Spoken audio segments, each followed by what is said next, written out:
Hey, thank you for tuning into the Jason Gregor Show here on Sports 1440, brought to you by PlayAlberta.ca. Right now, you can use promo code Gregor50 and get a $50 free play with a minimum $5 deposit. Don't forget to use your game sense. Connor Halley sitting in today for Jason. He is on a little bit of a vacation. He will be back on Monday, and he'll join us later on in the show.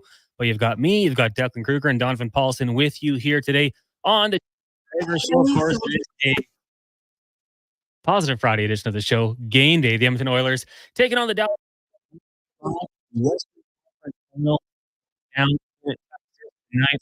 Oilers coming off a huge 5-2 victory. Those two teams meeting around 6:30, probably a little bit closer to 6:40, 6:45. Two anthems. Who knows how long they'll stretch it, but they will play the game tonight. It's going to be an outstanding game. Big news, obviously. Chris Tanev, is he going to be good to go today?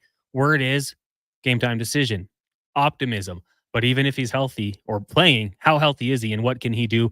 We will find out when the two teams meet down in Dallas. A great show coming up for you today. Lots to get to on the program. We will be joined by Sam Nestler. He covers the Dallas Stars. He's with Daily Faceoff. That'll be at 2:20. At 2:40 on the show, we will be joined by Tate for the 2-minute warning. We've got Laurianne Munzer, Olympic gold medalist. Lots to talk to her about going into a pivotal game 6 or game 5, as we now have the best of 7 series. Sean Brown will be in from 3 to 5, former Oiler, former Bruin, former Canuck. We played in Jersey for a little bit. He'll join us from 3 till 5 in the co-host chair. Jason Gregor will be by. We'll hear from members of the Edmonton Oilers as well. Craig Button from the NHL on TSN, Mark Spector, and of course, Alan Mitchell from the Lowdown with Low Tide. Shout out to everybody watching on YouTube, the Oilers Nation stream. Got us on Facebook, Twitter, as well as Sports 1440's Instagram page. Go check us out there. Give us a like. We appreciate that. If you're watching on YouTube, hit that like button as well. I see RBLX Daniel Bryan. Yes, follow his lead. Hit the like button. We appreciate that as always. Declan Kruger on the other side here with me today, sitting in. Declan, good afternoon. You're 2 hours into your on-air duties today. You've got 4 hours to go. How's the first 2 hours been? First 2 hours were great. Always a breeze with Low Tide. Put the show on my back a little bit. Yeah. That's why you heard the little blip there in the first 2 minutes. My bad. Forgot the old vid PC was on there, but we're doing okay now. We're going. I'm very excited for the game tonight. I'm feeling giddy, so let's get into it. Been there, done that. It happens all the time.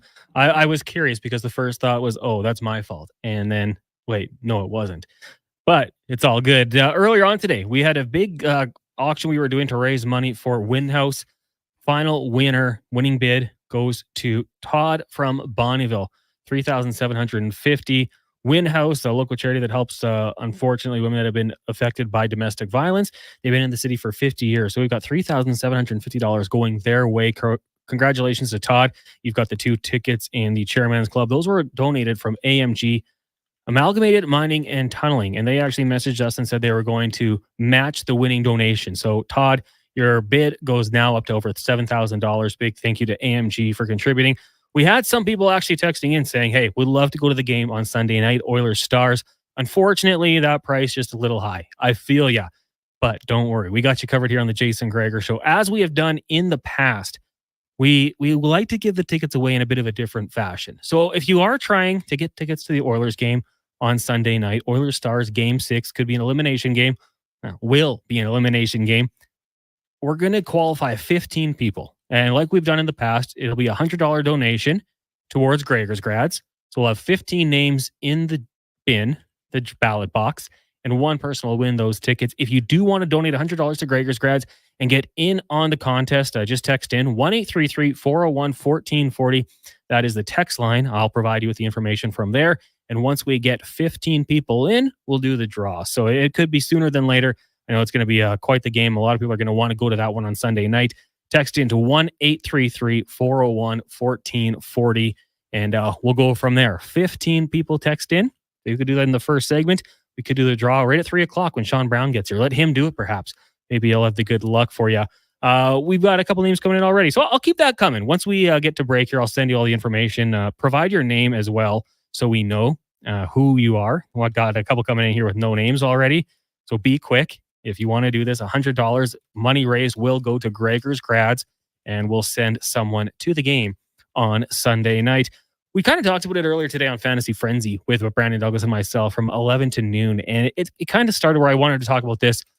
going back to Wednesday, we had a conversation about pregame rituals. What kind of things do you do to try to help the team out? And it all kind of started off with one texter who said they go and watch the game in a parking lot by themselves.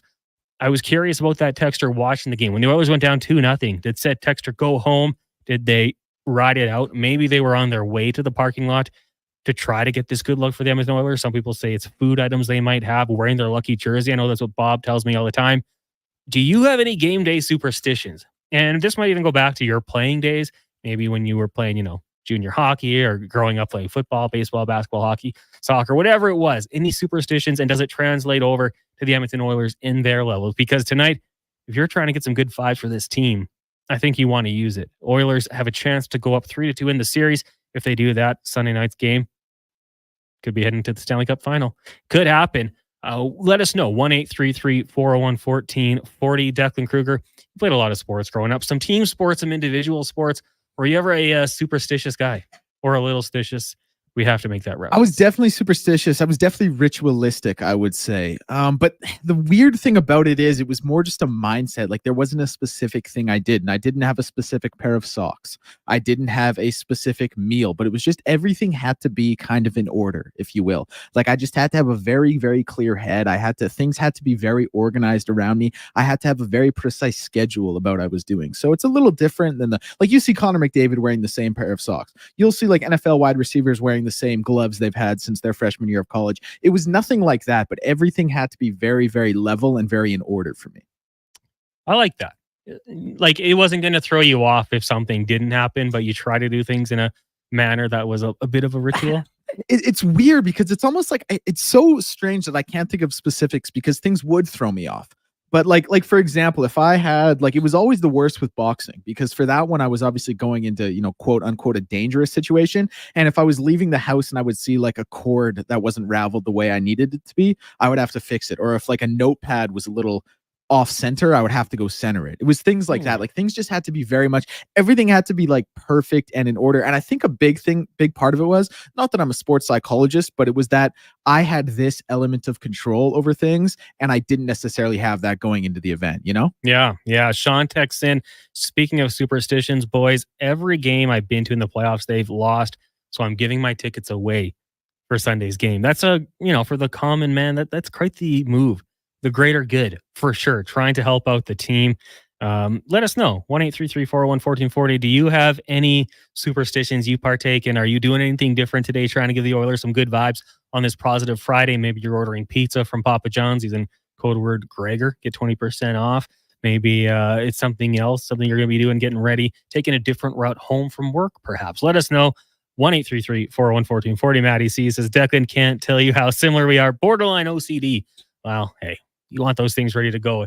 As long as if it's helping you be locked in mentally, Declan, then that's a good step to take in any sport, any performance. That's really what it came down to, honestly. Like, I think maybe when I played like football, I had to put my socks on a certain way. But the fact that I'm even thinking about it, I probably didn't, right? It was really just, that is the big thing that came to mind. It's that borderline OCD. Things have to be the way I like them with an element of control, I like it. We've got a lot of texts coming in here for the $100 chance to go to the game on Sunday night.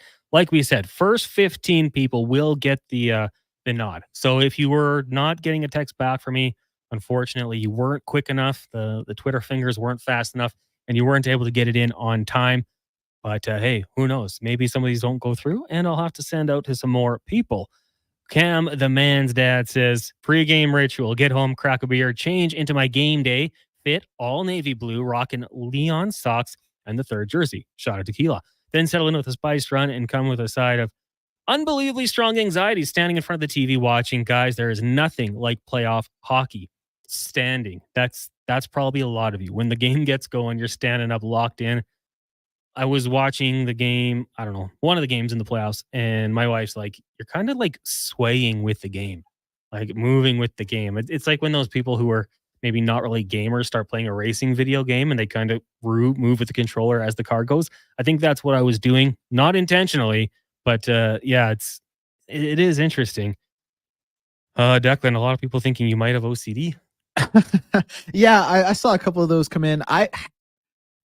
I don't know. To me, I'll always say this about, and I'm not trying to turn this into some deep, psychological conversation, but there are people with real problems out there. Me liking the way my notepad is before I play sports isn't the worst thing in the world. It's not the biggest problem to have. So I don't know. I'm set in my ways, I guess. Yeah. Hey, nothing wrong with that. It is the Jason Gregor Show here on Sports 1440, brought to you by Play Alberta. We are coming to you live from the eWell studio. eWell gives you more than premium quality electrical products. Are you ready to elevate your projects? Contact eWell to discuss how they can partner with you for success. EWEL.ca.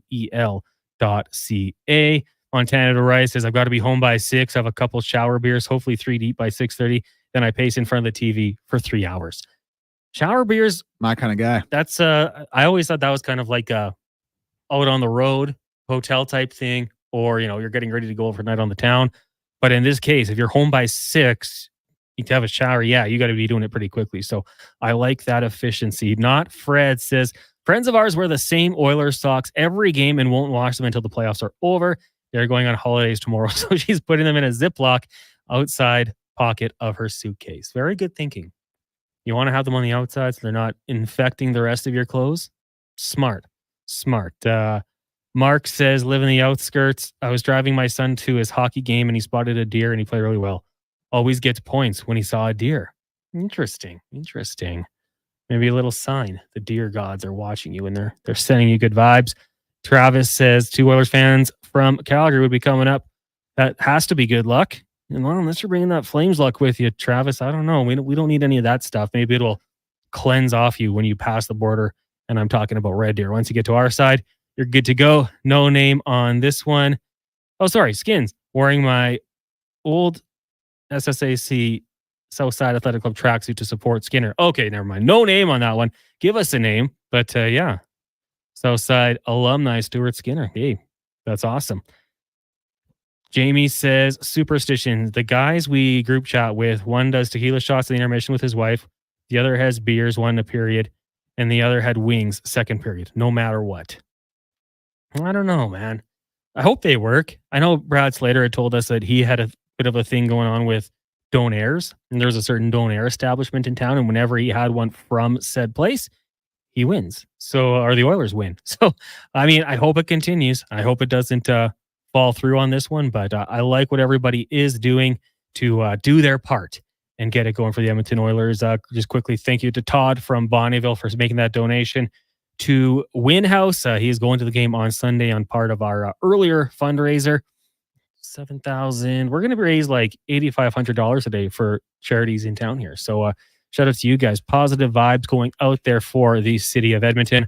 Mighty Cobra. They rarely win when I wear my McDavid jersey for the 3 to 4 years I've owned it. They even lost to San Jose earlier this year. Oh, so you're the reason Gregor had to grow out the little cul-de-sac. What were we calling it back then? The Leahy. The Leahy, yes. There's a lot of good names for it.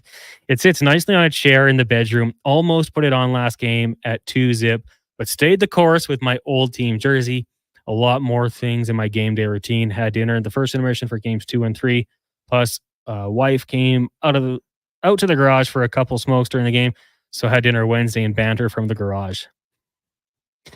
Jason and Leduc, I'm not sure a Ziploc bag's enough to keep the sniffer dogs away from those socks. Yes, that's the listener who has friends that don't change their socks for the entirety of the playoffs. Is something. Max has got to eat a steak on game day in the playoffs, whether it's steak and eggs for breakfast or steak and potatoes for supper. Only AAA Alberta beef. Hey, will we see a steak at the ice down in Dallas tonight? Will somebody smuggle it in? Good vibes when they do it. We'll see if it happens. It's really good. A lot of these that are coming in here, a lot of people definitely doing their part to make it happen.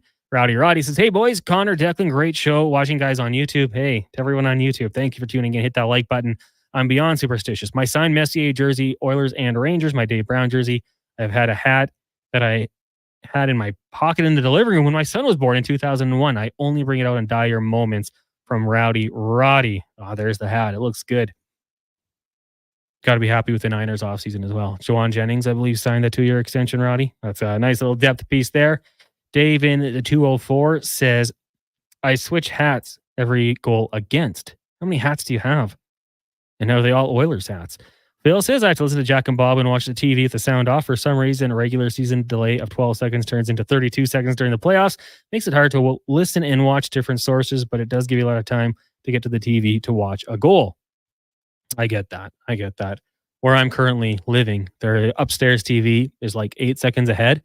So I'll hear a reaction and then I know it's time to watch. Try to get a tweet ready in time. Jasmine says I listened to a song called Superhero by Future and Metro Boomin before the game. It's so fitting and gets me pumped. We got a laugh from Donovan, the producer. Is that a good song, Donovan? Can I get a thumbs up? He says it is a good song. Okay. For what it's worth, Jasmine, Donovan approves your musical taste.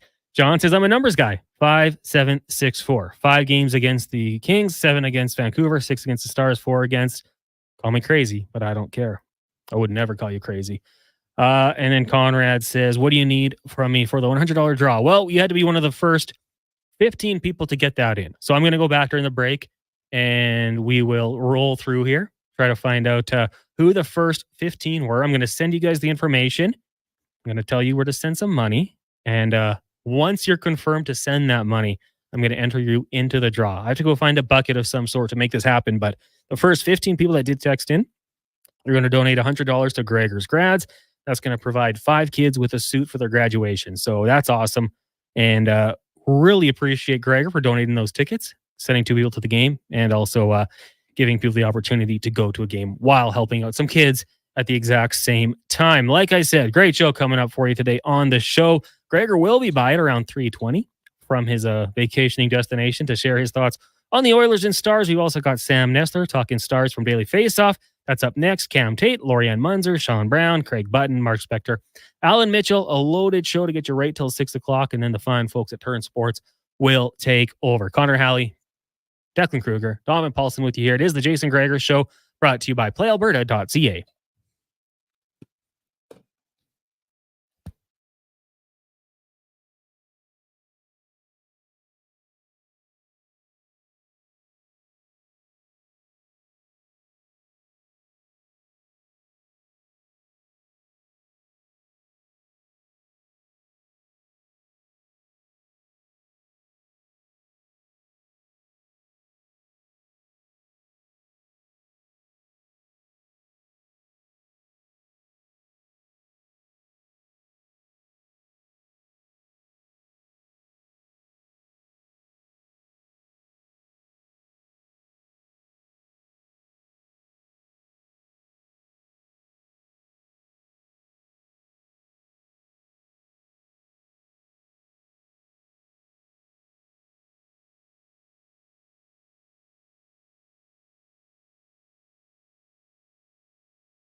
does, and use the promo code Gregor and get 20% off all day, every day at papajohns.ca.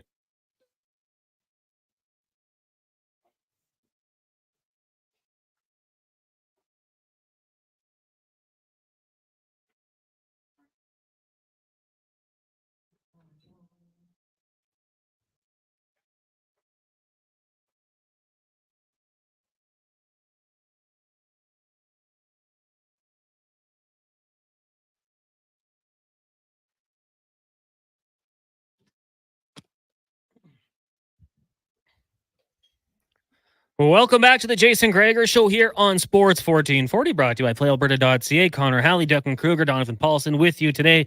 Gregor on vacation. He will be back in a full-time capacity on Monday. He's also going to join us at around 3:20 today. Talk a little bit about the Edmonton Oilers and the Dallas Stars as we get set for Game 5. Series tied at 2. Obviously a pivotal game in this one. Right now, though, we're going to go around the NHL, talk a little bit about those Dallas Stars. Of course, around the NHL, brought to you by McDonald's. Summer drink days are now on at McDonald's. Step up your summer with a summer drink from McDonald's. Get a small smoothie or frappe for $3. Only McDonald's. I go for the iced coffee. $5 large every single day. I'm through there. I'm making friends with the drive-through people out at my local McDonald's. We bring in Sam Nestler of Daily Faceoff, covers the Dallas Stars. Give him a follow on Twitter or X at Sam Nestler. Sam, good afternoon. How are you doing? Hey, Connor, I'm good. How are you? Doing very good. We appreciate you coming on here, getting ready for Game 5 tonight. Oilers and Stars meeting out in Dallas. And I think the biggest question on everyone's mind is Chris Tanev. Have you heard any updates? What can we expect from this blue line for the Dallas Stars tonight? Yeah, that is definitely the biggest news around today. But I think there's been some rumblings. I know he was called a game time decision by Coach Pete DeBoer this morning. He did say he's feeling optimistic. It's hard to know with Pete, though. He says things like day to day, and next thing you know, Yanni Hakanpää has been out for 70 days. So you take everything with a little grain of salt. But he is a game time decision, and we'll see what happens in warm up. Now, if he is not able to go, what are your expectations for the defensive pairings? We know that, the depth of the Dallas Stars line has been tested because, they have been running pretty heavy with 5 defensemen in that sixth kind of going, almost single-digit minutes. So what do you think the game plan would be if Tanev isn't able to go? Who draws in? It seemed like a toss-up to me, but it sounds like the 20-year-old Leon Bichsel, however you want to say it, is the guy that was told to be ready to go. He mentioned this morning that Pete mentioned to be ready if Tanev's not ready to go. So that seems to be the decision.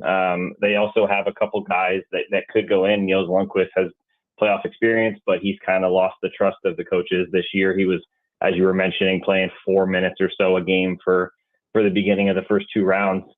So I think that the 20-year-old is probably their best option. But they also have a couple other guys that could go if needed. Derek Pouliot is another guy that hasn't played a playoff game since I think 2016, but he's got some NHL experience. So it'll be interesting to see if they decide to go with a guy making his NHL debut in Game 5 of the Western Conference Final, which interestingly enough, Jake Ottinger, I believe, made his NHL debut in the Western Conference Final in 2020 in the bubble. So something in that Dallas water, I guess. Sam Nestler of Daily Faceoff joining us here on the Jason Gregor Show. Connor Halley sitting in, talking Oilers and Stars as they meet in Game 5 of their Western Conference Final tonight, 6:30-ish puck drop Mountain Time. Miro Heiskanen, been a heck of a player in this league for a long time. Gregor and I were actually talking about it yesterday. He had him as a top 5 player in the league on the blue line. I had him as a top 3 guy. How impressive has he been in this playoff run for you? And I mean, we talked about it before the Oilers and Stars ended up playing, actually. It was like, you might not dislike this guy, but you're going to respect how good of a player he is. Yeah, you're absolutely right. That's a great way to put it. He's not always someone that's going to be the flashy playmaking guy like a Cale Makar. Sometimes his plays just kind of fly under the radar, but he's playing over 28 minutes a night. He just is so sound defensively. And the stick plays that he makes, I truly haven't seen it from another defenseman at that level, where you can have a guy like Nate McKinnon come flying down on a one-on-one and it looks like it's going to be a scoring chance. And all of a sudden, a quick poke check, and Miro's going the other way with a rush up the ice. So he's been huge for the Stars. He took a couple of years to get his offense going in the NHL, but once he did, he's been great at that. So now he's just a true number 1 Norris level defenseman, and they've needed every bit of it in the playoffs. Now, just going back and looking at this series, obviously, we've seen competitive hockey being played between the two squads here, Oilers and the Dallas Stars. Last game was for the first time we really saw it kind of break wide open. The Dallas Stars have won 2 games by a couple goals, but adding in that empty netter. What went wrong for the Dallas Stars after the 10 minutes where they looked so good? Yeah, it's been a series of swings, right? It has been tight, and I think both series have been super tight in the conference finals, but it's really been Dallas is going, Edmonton can't keep up. Edmonton's going, Dallas can't keep up. And that's exactly what happened after the Stars jumped out to the lead. It was all Oilers. And for me, it's just getting back to the simple things. I feel like when the Stars are struggling, they're trying a little too much. They're trying to make some cross ice passes. They're not as crisp on the breakouts. And that's when you really just need to dump the puck in, get on your forecheck, be physical, use that size. I believe they have the size and strength advantage for the most part in this series. So use quick guys that can steal the puck in the zone, and then just pump pucks to the net. Just get it to the point, throw it at net, get bodies there. And that's what I really think they struggle to get back to sometimes when they are chasing. And if there's any team you don't want to be chasing, it's the Edmonton Oilers, right? Once McDavid and Draisaitl and Hyman and all these guys get going up and down the ice, they're very hard to stop. And I think that the Stars just need to simplify things, make it a little territorial, make it slower, and honestly just make it uglier of a game. And I think that's a good way to at least put a pause on it and not let it get to 2, 3, 4, 5 goals in a row like we saw in Game 4. I wanted to ask you just about the Dallas Stars and maybe that brand of hockey, because it was pretty well documented heading into this series that the Edmonton Oilers power play, if you give them the opportunities, they're going to find ways to make you pay. The Dallas Stars don't take a lot of penalties throughout the entirety of the season. Has this just kind of been the trend for them? I mean, not a lot of dirty play. We haven't even really seen the emotion creep into this series. It just kind of seems like two teams that want to play their brand of hockey, stay out of the penalty box, and go from there. Yeah, they've been really calm. And I think that's something that Pete DeBoer kind of puts down onto the rest of his team, where if something happens, they don't panic. They kind of just settle in. They keep playing their game. And it obviously helps to roll 4 lines, rolling 4 lines, 6D, having the depth they had throughout the regular season. I think that helps a lot to eliminate those fatigue penalties, those elongated shifts in your offensive or in your defensive zone. And that's been a huge part for them to avoid taking those penalties. And being the lowest penalized team in the league has been huge and is huge in this series, obviously, to keep Edmonton off the power play. But I think that's just an overall team calm and an overall team confidence that's really led to that throughout the year. Now, we did see a bit of a hit from behind. I believe it was Jason Robertson there on Zach Hyman earlier on in that game. I think Hyman had a bit of a hit from behind on someone as well. You think there's any chance we see the temperature kind of boil up a little bit and we see a little bit more chippiness between these two teams? Yeah, I would say so. Right now, I mean, we're down to it, right? It's the best of 3, the chance to go to the Stanley Cup final. This is the intensity at its highest. Everybody knows at this point how quickly things can turn. Like we just talked about, the swings in the game.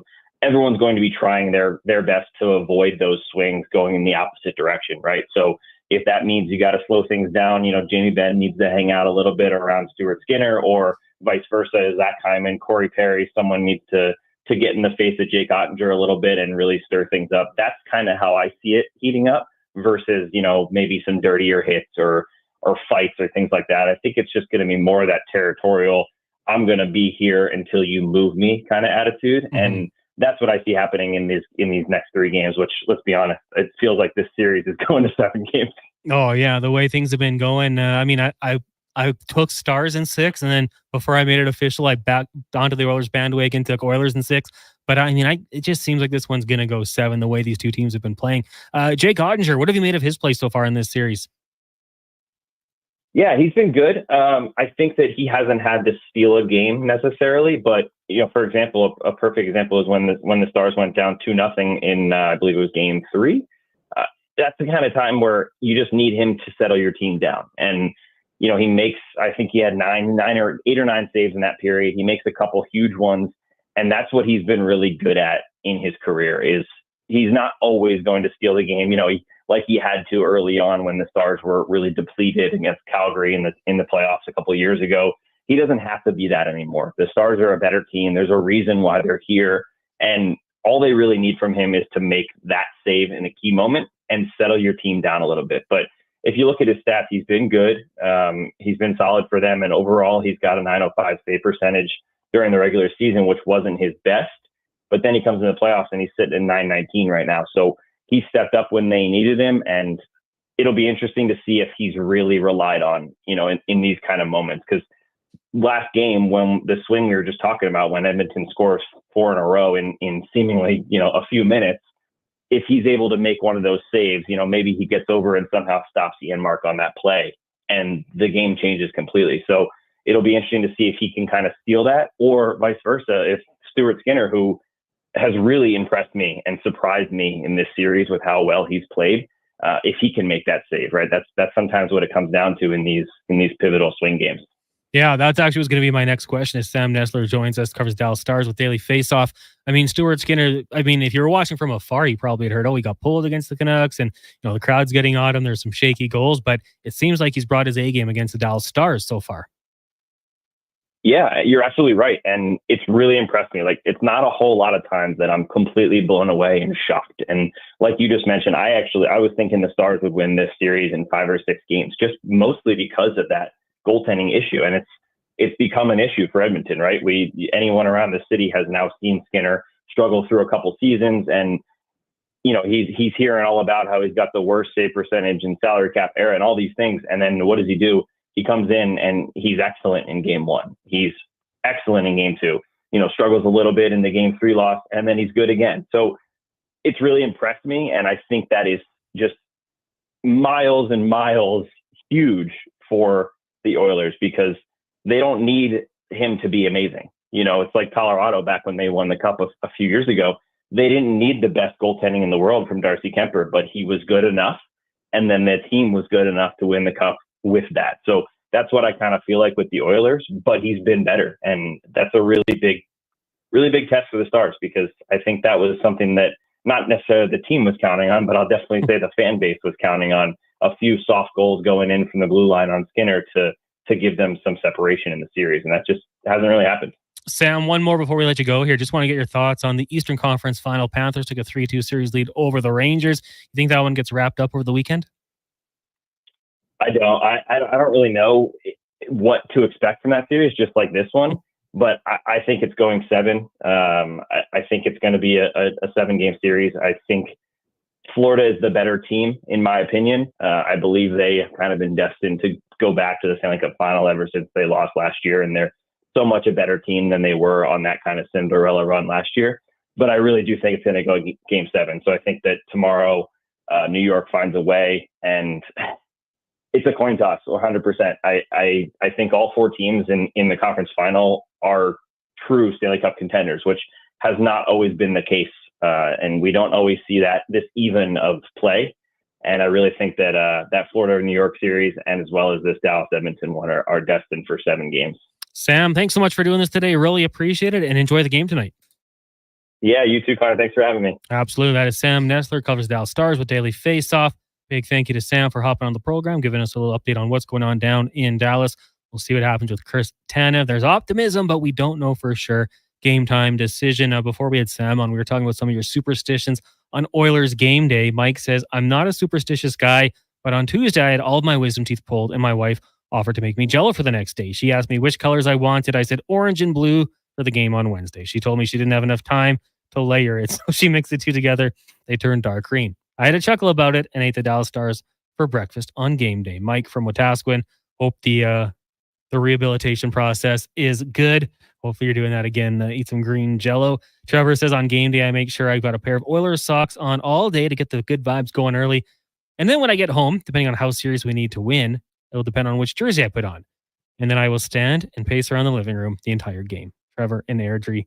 Well, I hope the socks are going on today, and I'm curious which jersey you're going with. Let us know. And finally, Matt says, I play Renegade during second intermission. If they're down, to harness the Steelers. Yeah, Steelers playing Renegade at the end of the third quarter. That's one of the best traditions in sports. I sometimes wonder if it gets the opposing team a little more fired up, though. I know the Chargers were there a few years ago. They said they couldn't wait for it. Did a fourth quarter comeback to win. I don't know if you remember that one, Matt, but it was a fun game for me personally. We'll take a break. When we come back, we will be joined by Laurianne Munzer, Olympic gold medalist. Also, we'll hear the 2-minute warning with Cam Tate. It is the Jason Gregor Show. Connor Halley, Declan Cougar, and Donovan Paulson in on this Friday afternoon. The show, as always, brought to you by PlayAlberta.ca. Legacy Heating and Cooling jingle auditions take one for Ryan Nugent-Hopkins and Zach Hyman. Are you ready, guys? We were born ready. Heck yes, Nuge. Drop the beat. Legacy. We freaking killed it, Nuge. That's what I'm talking about, Zachary Martin Hyman. Nice, guys. We're going to sell a lot of air conditioners. Hey, doesn't Legacy offer no payments and no interest for a year on those? Yeah, well, thanks for the assist on the copy points there, Nuge. It's just what I do. Legacy Heating and Cooling. Hi, Brad McCory here. It's May, and that means it's time for our biggest sale of the year. We're practically giving away. Take our 2023 Ram 1500 Classic that was $59,000. Now, just $44,000. Yes, we're giving with savings up to $15,000 and an available 0% financing for 60 months on our new 2024 Ram 1500 Sports. We really are giving away.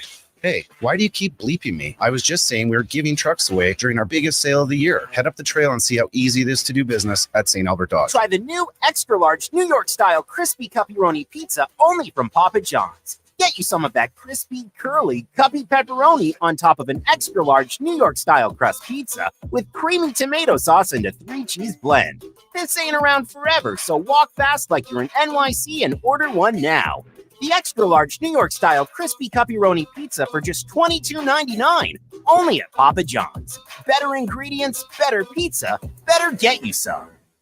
Building a bungalow used to be an ideal retirement plan, but they can be expensive and an inefficient use of valuable land. Ram Elevators and Lifts offers a better solution. Stay in the home and neighborhood you love or build up. A second story or rooftop patio are completely accessible with a Ram elevator. Ram offers a renovation-ready product that requires minimal space and no elevator pit or separate machine room. Make your home your forever home with grounded simplicity, elevated design. Visit trustram.com. The Ben Maller Show rolls out weeknights at midnight here on Sports 1440. I've been told I have one of the most compelling overnight sports talk shows, but I question that decision. I will let you be the judge. Check it out, midnight to 4 here on Sports 1440.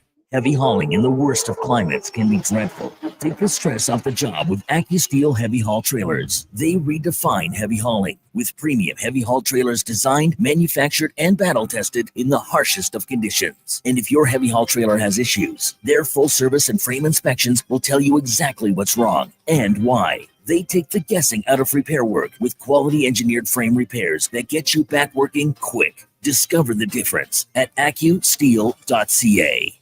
Hey Edmonton, ready to power up your projects with unbeatable strength and efficiency? Step into Edmonton Kubota, where our massive inventory meets all your needs. From rugged tractors and loaders to nimble mowers and utility vehicles, we've got the machines that work as hard as you do. And guess what? This month, we're rolling out exclusive deals that'll make your heart race faster than our engines. Drive down to Edmonton Kubota or visit EdmontonKubota.com to discover how we can boost your efficiency, productivity, and fun. Edmonton Kubota, powering your passion with every turn of the key. Your love for strawberries is very passionate, you say. Just wait till you get your next taste of Booster Juice. The new Strawberry Blush Smoothie made with strawberries, bananas, vanilla oat, and vanilla frozen yogurt will make you fall in love. And there's no tea like the Strawberry Serenity Teaser, a blend of strawberry juice, green tea, and honey. And for a tasty treat to pair perfectly with your berry obsession, the Strawberries and Cream Booster Ball has returned like your favorite dream. Visit a Booster Juice near you today or download the Booster Rewards app. Eric Mikowski here, head of the family at Furnace Mountain. We are expecting another hot summer. So what are you waiting for to install air conditioning? A few sleepless nights? Your family complaining? Or the hot spell when we have a 3-week wait? The time to get AC is now. Our expert installers are typically done in a few hours, and your family is comfortable all summer long. Daikin is offering a $1,775 rebate on a complete fit air conditioning system. Visit furnacefamily.com. Jingle time. Done right, day or night. FurnaceFamily.com. Before every big interview, every big presentation, every big moment, I've always looked in the mirror and put on my game face. But lately, my eyes look tired, my brow looks old, and I'm starting to think it's game over. Stop thinking and start seeing Dr. Vancelli for skin refreshing treatments designed to give you a fresh and natural appearance. He didn't make me look weird, no. He gave me back my game face. Book your consultation today at drvanceelliott.com.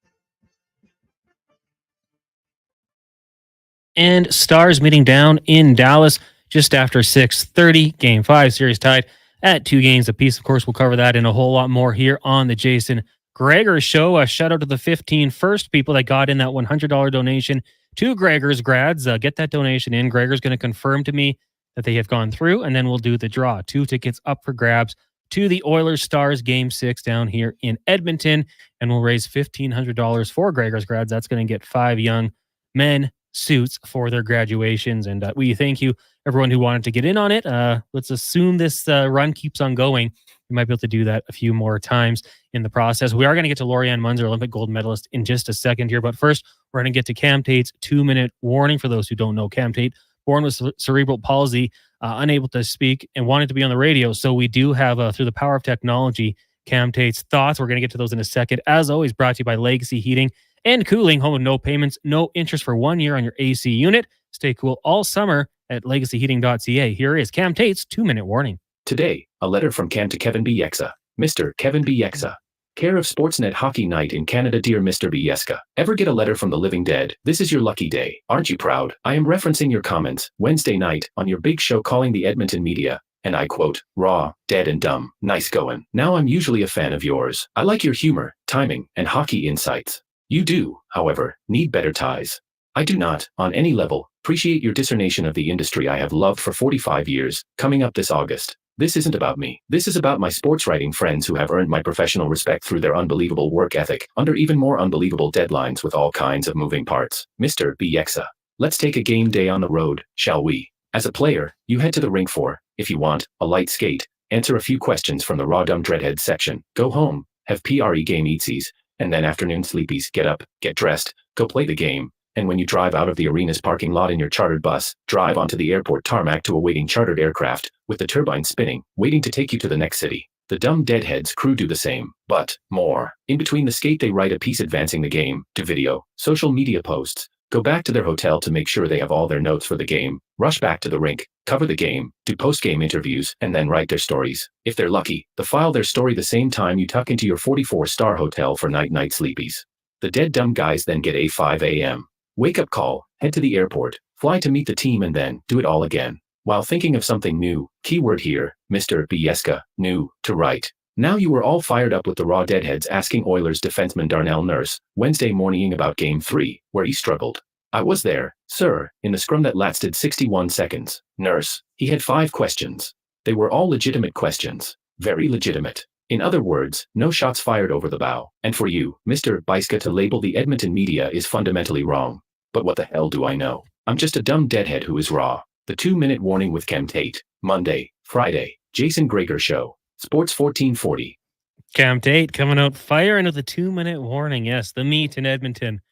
For what it's worth, I didn't think what the media asked Darnell Nurse was that bad. It was fair questioning. People are tough on him. From what I've seen, in my personal opinion, our Sports 1440 inbox has been very harsh on the guy. A lot of criticism. Things we don't even read on air. Sometimes it just gets downright nasty. So in comparison, it's hard for me to say that those questions were unfair or comments. But hey, shout out to Darnell Nurse. He bounced back. That was a tough start too. The goal going in off his butt makes it 2-0. But man, we saw him throwing 11, 12 hits, getting an assist, jumping up into the play, playing a very good game. Hopefully he can find a way to make that continue in Game 5 tonight. Right now, we bring in former Olympic gold medalist Laurianne Munzer. We're going to talk about the performance side of things. Laurianne, thanks for doing this today. How are you? I'm doing awesome. Happy Friday to you. Oh, it's a good day and game day. Oilers had to take on the Stars. Let's start there. And I want to ask you about superstitions later because that became a topic on the show today. But Darnell Nurse, I mean, you're going through it. You're struggling. That was pretty well documented. When you're in his position, how do you get out of it? I mean, especially when we saw him speaking to the media, like Cam said, it was 61 seconds. It was very short answers. Clearly, he was frustrated. Don't blame the guy. I mean, things weren't going well. But to bounce out of a rut like he was in, how tough is that? It can be really tough, but it can also not be tough. And it all depends on how you look at it.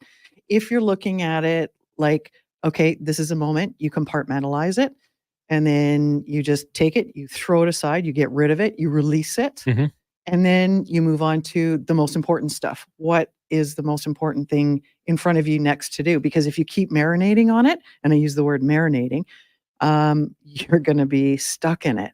And I can tell you, and you probably already feel it and know which way the performance is going to go. So you can either make it great, get out of the rut, the situation, or you can stick in it. And he obviously chose to get out of it, to do something. Yes, you still have to deal with the media, and the media always has the last word.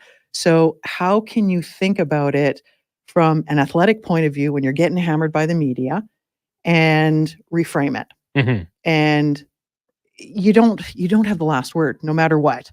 So you just do your best and then get on with it. And I guess, going from there and maybe even like bigger picture, that Oilers game, they go down 2-0. Fear must weigh into it a little bit because you've got to be thinking, if we lose this game, we're down 3-1 in the series. We're going back to Dallas.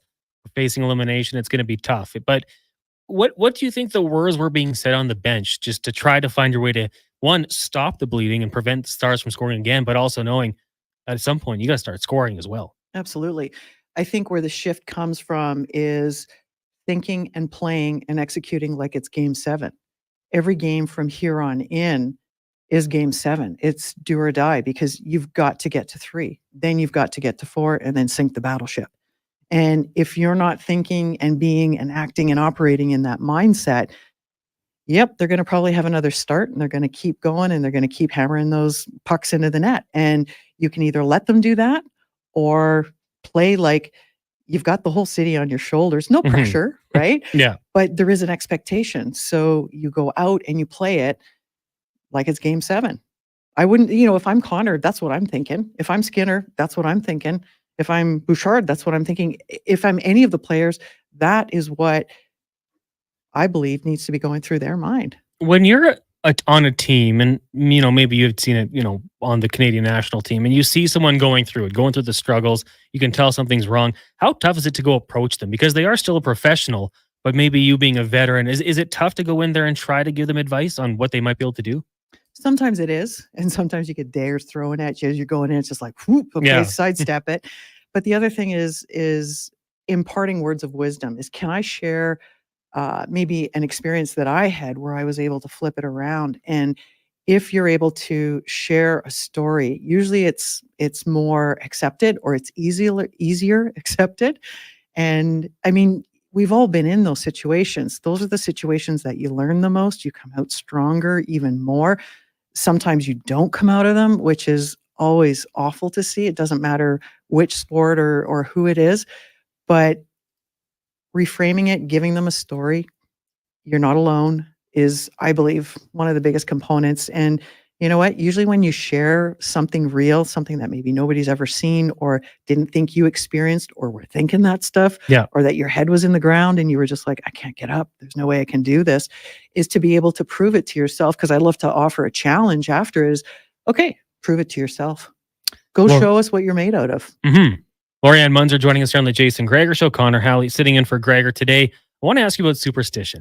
We had a lot of texts coming in. The fan base clearly believes in it. Some people it's wearing clothes, jerseys. Some people it's having green Jell-O. Some people it's tequila and beer. When you were competing, I want to ask you, did you have superstitions? And were there anyone you competed with or against that just kind of blew you away with what they would do? Well, the quick answers are yes and yes. Yes, I did have superstitions. And yes, I saw and knew of another rider that did have a crazy superstition. So Ryan Bailey, ended up using my wheel that was loaned to me by Team Australia when my racing wheels they blew up literally. He would drink Coca-Cola and eat M&Ms before he raced. Yeah. During his races, because sometimes our heats, they would go on and on and on, and you would be there for 3 or 4 hours. He would eat and drink, like he would drink Coca-Cola and he would eat M&Ms. And I'm just going, okay, for one, I would have too much carbonation in my guts that I would be puking out Coke. Yeah. But M&Ms is just like, okay, the sugar spike would just be nuts. And then the drop would be even crazier. And I'm just like, I don't know what he was on, but he just rocked it, totally rocked it. In terms of superstitions for me, it was left foot goes in and then the right foot goes in. And then you do the left shoe up and then you do the right shoe up. And to this day, I still put my left foot in first. And when I was starting off, my coach said, "What are you doing?" And I said, "Well, I'm just putting my feet in my shoes." He says, "Well, which one are you putting in?" Mm-hmm. I'm like, "Well, whichever one goes in first." And it's like, no, like, duh, you got to put one in first and then the other so that it becomes automatic, that you're not even thinking about it, that you're such a well-oiled machine that it's just, you're not even thinking about it. You just do it. You know it's right. It feels right. The other thing was sometimes we would have a bath. I would have a bath. And you sit in it too long and you end up with jello legs. And I got so run over a couple times that I put 2 and 2 together going, okay, a bath after the celebration of racing, but take a shower before all the racing is even started and before it's done, because you can't afford jello legs. You've got to have optimal legs that are ready to go. So, yeah. And then I have a pre-race ritual too. So 6 almonds, raw almonds, because that would keep my blood sugars perfectly constant. And I'd heard that you need 6 an hour. So always had 6 almonds on me, not 5, not 7. And then I had chicken and rice for racing for breakfast, chicken and rice for lunch, chicken and rice for dinner, because I knew it would stay down and it would fuel me for the whole time. So that's the athlete's meal, isn't it? Chicken and rice, go to. Yep. Before we let you go here, Rowdy Roddy has a question for you. He says, can you ask how a team that looked so fragile at the start of the game and worse after going on 2-0 and turn it around like they did, talking Oilers here, was it leadership, coaching, or just experience?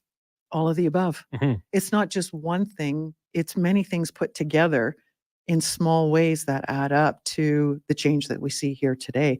And it's also get to know you, right? Get to know each other on the ice, off the ice. And can you put it together? And, you're watching each other's back. You're picking each other up. You're keeping each other going. You're raising the bar to the heights where you see it in your mind and it's time to bring it out. Now, Maddie C texting in 1-833-401-1440. Is it superstitious or is it just routine? Because we said that during the break. Like, oh, you could say it's the same thing. It's not. It's a ritual. Mm-hmm. And that's what a superstition is. The superstition is you do things in a certain way. Now, whether or not you understand it is another story. Do you even know where it comes from? Because it's like, well, if a black cat crosses your path, you're in trouble, right? Or you don't walk underneath a ladder.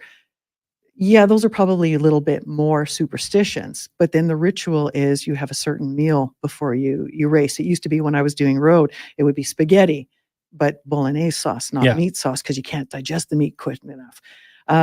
So there's certain rituals that you have. And the reason for it is because you do things in a certain way that will give you a specific outcome. If you want to repeat that outcome, then you got to do it the same way all the time. And then you're not even thinking about it. And then you just go out, you've got a job to do, and you execute it to your best of your ability. Laurianne, thanks so much for doing this today. Really appreciate it. Awesome. Thanks so much. There you go. Laurianne Munzer, Olympic gold medalist, joining us as she does every Friday here on the show at 2:45. Connor Halley with you here, sitting in for Jason Gregor. He's going to join us in the next hour, as will Sean Brown, former NHLer. He's going to be in the co-host chair for the next 2 hours. So any questions for him, get those in. 1-833-401-1440. We'll also ask Tim, did he have any superstitions when he was playing? Let us know yours. If there's anything you're doing specifically before the Edmonton Oilers take on the Dallas Stars tonight, just after 6:30, 6:40, give or take.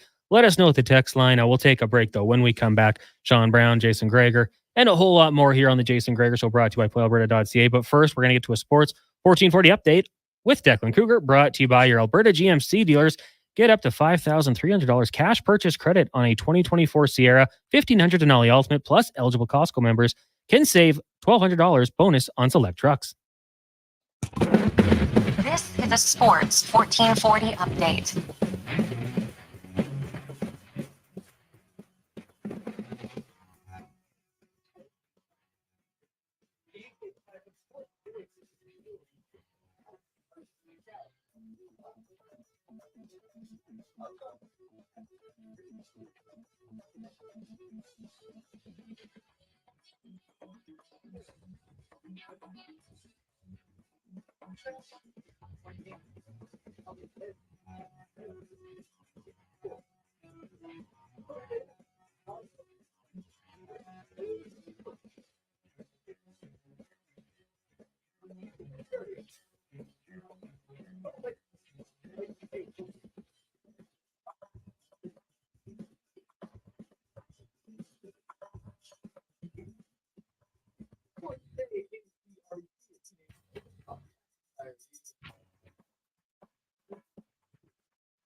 $70 million in the Lotto Max. Also 14 Max Millions.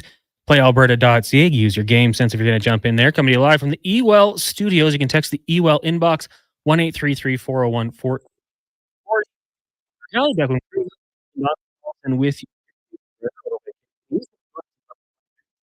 Now we are the former round brought to you by Volvo Cars. Edmonton Spring is here. Lease from 0.99% or save up to $4,000 on select models. Only at Canada's number one Volvo dealership, Volvo Cars. Edmonton.com. Brown, how you doing? Awesome. This is a little different for me. Get the keys to the Trying to make it up. That's kind of the thing going on. I'm trying to get high from the leaf blower you brought in here for me. Thank you for that. You're very welcome. Yeah, I probably could have put that in a different room. Which is I was a little worried coming in here with the leaf blower being. I'm going to meet security halfway in here, so but yeah, safe. But you know what? On a day like this, you wouldn't need it. No, just everything's just blowing around. The net. Yeah. That is crazy. There. Let's talk with the Edmonton Oilers. Obviously, game day pucker up 6:30-ish. Now in Dallas. Game for we talked to Laurianne Munzer about kind of get yourself out of that hole. The Oilers down 2-0. Maybe desperation. If they lose that game, you're going to Dallas facing. They find a way to rally, score 5 straight. What do you think the conversations were on the bench? Yeah, that's what an amazing game. Other than what 10 minutes there, that was probably one of the best games. Just the way they responded, the way when they got the lead, they kind of took her down. They gave them nothing, but yeah, I mean, it's amazing how each game has a different storyline.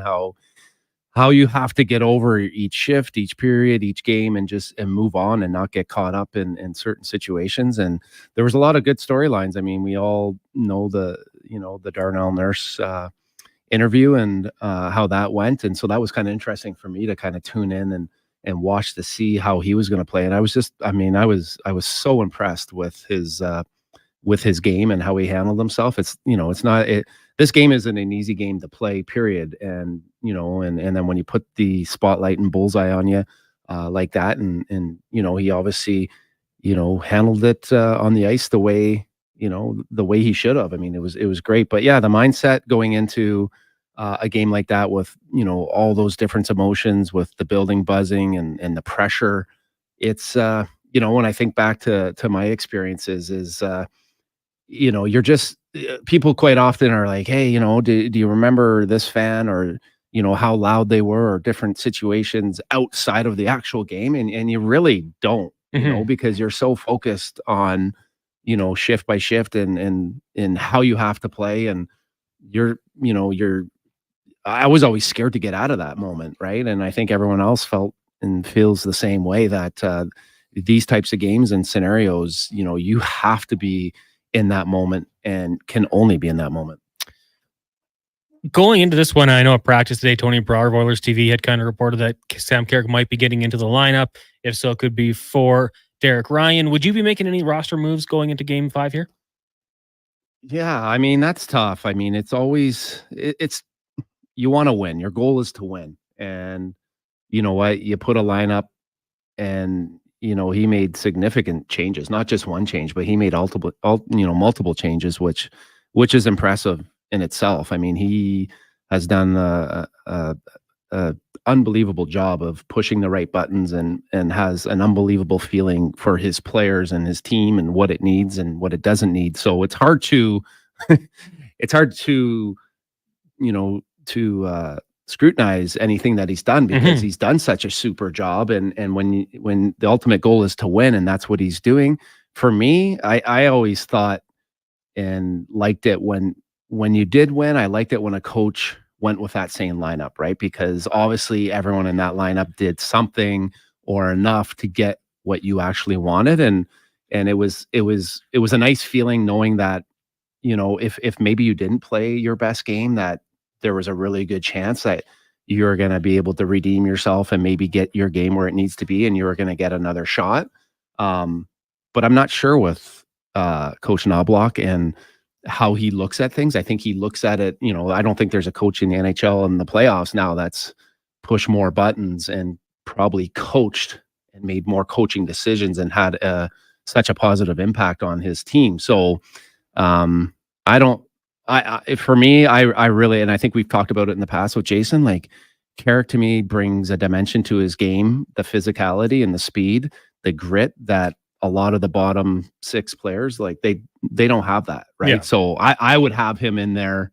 I would have had him in there to begin with, and I wouldn't probably be taking him out. And that's not a knock at if in this scenario it's Ryan. I mean, he's done a great job getting in there and filling a role, and you know, he's obviously a guy that you can inject back in the lineup at some point if there's an injury or whatever. But you know, that physicality of what Carrick brings, I'm putting them back. I would put him in the lineup. We had a text coming in from Bones, wants me to ask you, what would you do with Philip Broberg tonight? Would you try to increase his ice time? Now he's on the road.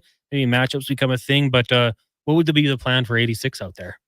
Yeah, that's another magical decision that he made that I wouldn't have made. I was like, wow, the moment and the situation, you know, was I thought Desharnais played a game that he probably wasn't happy with, but I thought that he has done enough throughout the season, you know, to give himself a chance to go back to, but they didn't. And it was obviously a great decision. I mean, at some point here, Desharnais's got to get back in the lineup, right? He's big, he's physical. This could be just a simple reset. You know, with Broberg, it's you know, he couldn't have played a better game. I wouldn't say, you know, he was a player that stood out for me, but he played a game in a situation that is really hard for any type of player going into to deal with. And he did an amazing job. I think that one of the amazing things that Knobloch has done is he's built belief and confidence and trust in a player. And, you know, it's you know, coming back to, you know, to help him. I mean, I've been in a situation, you know, we've all been in situations, I think, where when someone believes in you, it's just amazing what confidence will do and belief. And I think Janmark and we've watched, you know, Dylan Holloway, we've watched players that when they have some mojo and some confidence and someone believes in them, they play different, they look different, right? And you know, he's not putting guys in situations and really holding them back. He's giving them a ton of opportunity. And I think that's just, that takes a lot of guts. And, you know, and the players are responding, you know, and you watch the New York Islanders series there, right? Like Lafreniere is for me is an amazing story because, you know, it's taken him a little while to get to where he's got to. But like, if you watch him right now and you watch him in the regular season or any point before this, he is a completely different player. Still 22 years old. Amazing. I thought he was like 25 by now. Time's gone slow. Yeah. I mean, and that's the one cool thing that, like, coming into the league for me, like, I looked at Luke Richardson and I looked at a lot of these established NHL players that I, you know, grew up watching on TV. And, you know, I was always like, well, how could I ever take Luke Richardson's spot? How could I ever, you know, like, where's my spot on this roster? These guys are NHL hockey players. Like, I watched them and, you know, they were on a video game that I played at one point.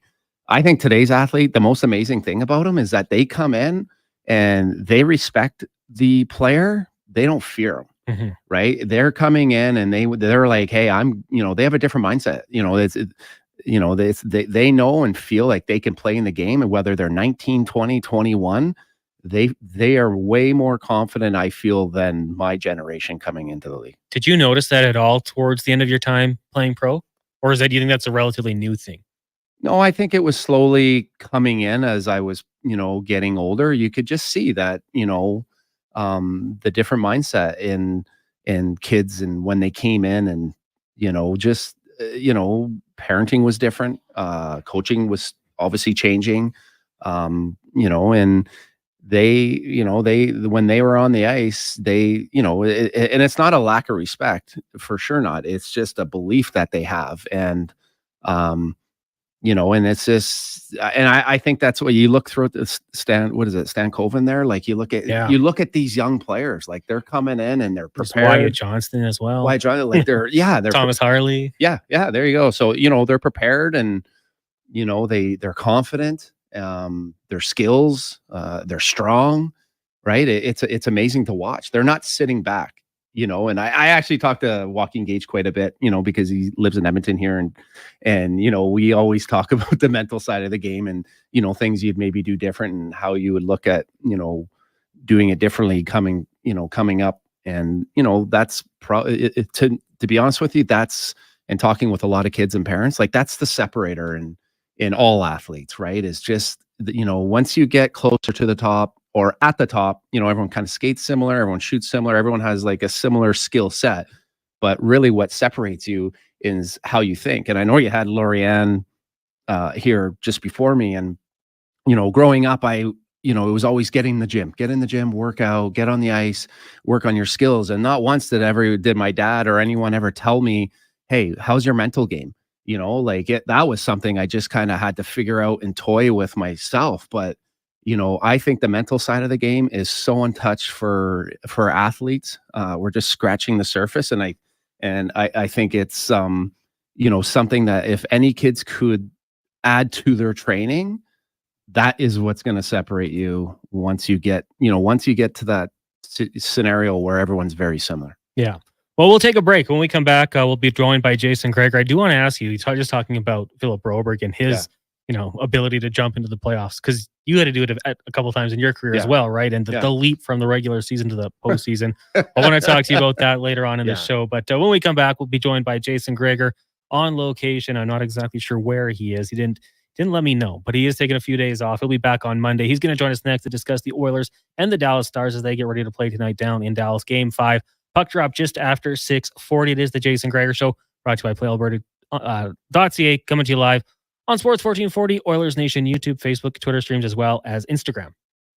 Experience more at the Edmonton Expo Center. Come for Canada's largest trade show, the biggest names in entertainment, exhilarating sporting events, and more. Stay for the experience. But it doesn't end there. Maximize your brand exposure with Edmonton Expo Center's new cutting-edge feature screens, spanning Western Canada's largest venue space. Captivate an annual audience of over 1 million visitors during iconic events like Pro Rodeo, Disney on Ice, Glow, K-Days, and so much more. To learn more, call 780-660-0514 or visit EdmontonExpoCenter.com today. Your love for strawberries is very passionate, you say. Just wait till you get your next taste of Booster Juice. The new strawberry blush smoothie made with strawberries, bananas, vanilla oat, and vanilla frozen yogurt will make you fall in love. And there's no tea like the Strawberry Serenity Teaser, a blend of strawberry juice, green tea, and honey. And for a tasty treat to pair perfectly with your berry obsession, the Strawberries and Cream Booster Ball has returned like your favorite dream. Visit a Booster Juice near you today or download the Booster Rewards app. A full-service provider of heavy haul transportation and rigging at the highest level. Next Gen Transportation.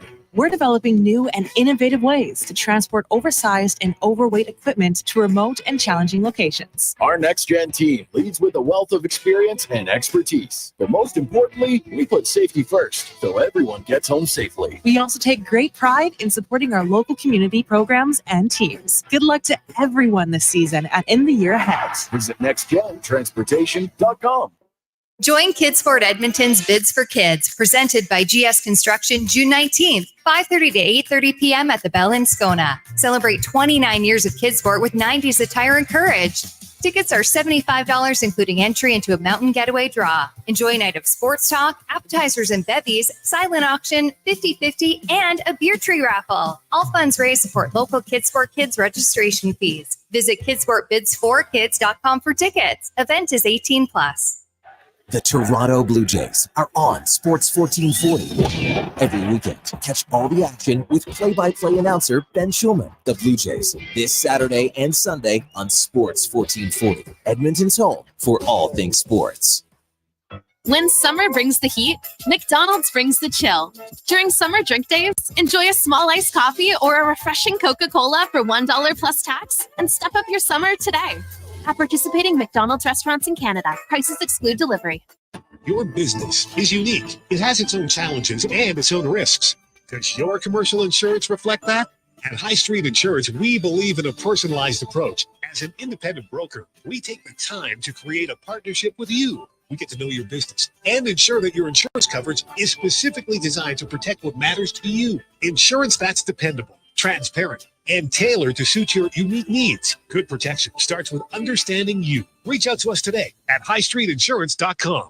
What's cracking at Cattail? Their men's league. Play 18 holes for 18 weeks on Tuesdays from 2 to 6 p.m. Then complete the day and head to Out of Bounds, recently ranked one of Canada's top 10 in fine dining restaurants. For details, visit cattailcrossing.ca. This spring, the savings continue at The Brick. Take up to 40% off furniture and mattresses, as well as the chance to scratch and save an additional 40% off your purchase. Plus, you'll have the chance to win great prizes, including a $10,000 Brick shopping spree. Find amazing deals on kitchen appliances and save up to $400 on sofas, so you can prepare your ultimate game day snacks and then watch the game in style. Some exclusions apply. See in-store for details. The Brick, saving you more. For over 65 years, Dedham Ford has delivered the customer service and value that keeps Albertans moving. And that tradition continues with the all-new 2024 F-150. Lease one today with $1,000 down and pay just $299 bi-weekly, taxes included. That's the value you've come to expect from where cars always cost less. The F-150 $299 driveway lease, only at Dedham Ford in Wetaskiwin or at dedhamford.ca. It's officially spring, but when the snow melts, the grass will grow. You'll find a wide selection of Echo spring cleanup equipment at the Lawnmower Hospital. From grass trimmers and chainsaws to log splitters and multi-tool systems, all backed by Echo's outstanding 5-year consumer warranty. Make spring yard care a breeze with Echo and the Lawnmower Hospital. LawnmowerHospital.com. We're more than mowers, the Lawnmower Hospital.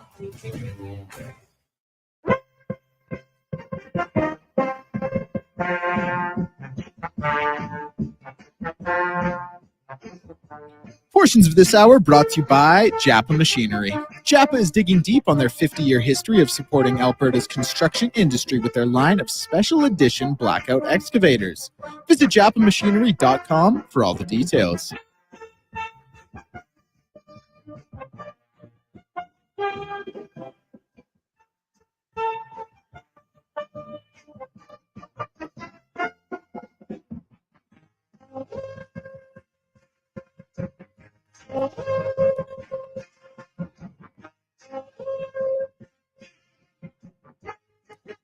.323, welcome back to the Jason Gregor Show here on Sports 1440, brought to you by PlayAlberta.ca. Connor Halley, Sean Brown, Declan Kruger with you here on this positive Friday game day edition of the show as the Edmonton Oilers set to take on the Dallas Stars down in Dallas, Texas. Puck drop just after 6:30, series tied at 2 games apiece. Only one lineup change up. Looks like Sam Carrick drops into the lineup with Derek Ryan coming out. Right now, we'll dive a little bit more into that game with the playoff report. Brought to you by Action Electrical. They're the most diversified electrical contractor in Alberta with 4 divisions in projects, service, tag, and solar for commercial, residential, or residential. Contact them today at actionelectrical.net. We bring in the host of this fine show, Jason Gregor. Jason, how you doing today? I'm excellent. You? Oh, doing good. Ready for things to get going here. First question here for you tonight. If Chris Tanev is unable to go, we've already talked about the depth of the Stars defensively going kind of 5 deep, relying heavily on those. If Chris Tanev isn't able to play tonight, just how much of an advantage do you think this is going to be for the Oilers? Well, that's a good question. It's hard to say. It probably just means Lindell and Heiskanen will play even more minutes. And for one game, can guys play? Like if you look at Chicago and Philadelphia, Chicago won a Stanley Cup with their third pair barely playing. Philadelphia, the same thing. They went all the way to the Stanley Cup final. So for one game, I don't think it's not going to be like, oh my goodness, they can't defend anymore, right? Like they've still got other guys that are decent. So, maybe a slight advantage potentially. I would think that, on the penalty kill, where the Oilers haven't scored a power play goal. Maybe that would be the one area where it might be the most noticeable. And coming off the game, obviously we know the start wasn't great, but rallying to score 5 straight. Any surprises that Derek Ryan comes out of the lineup?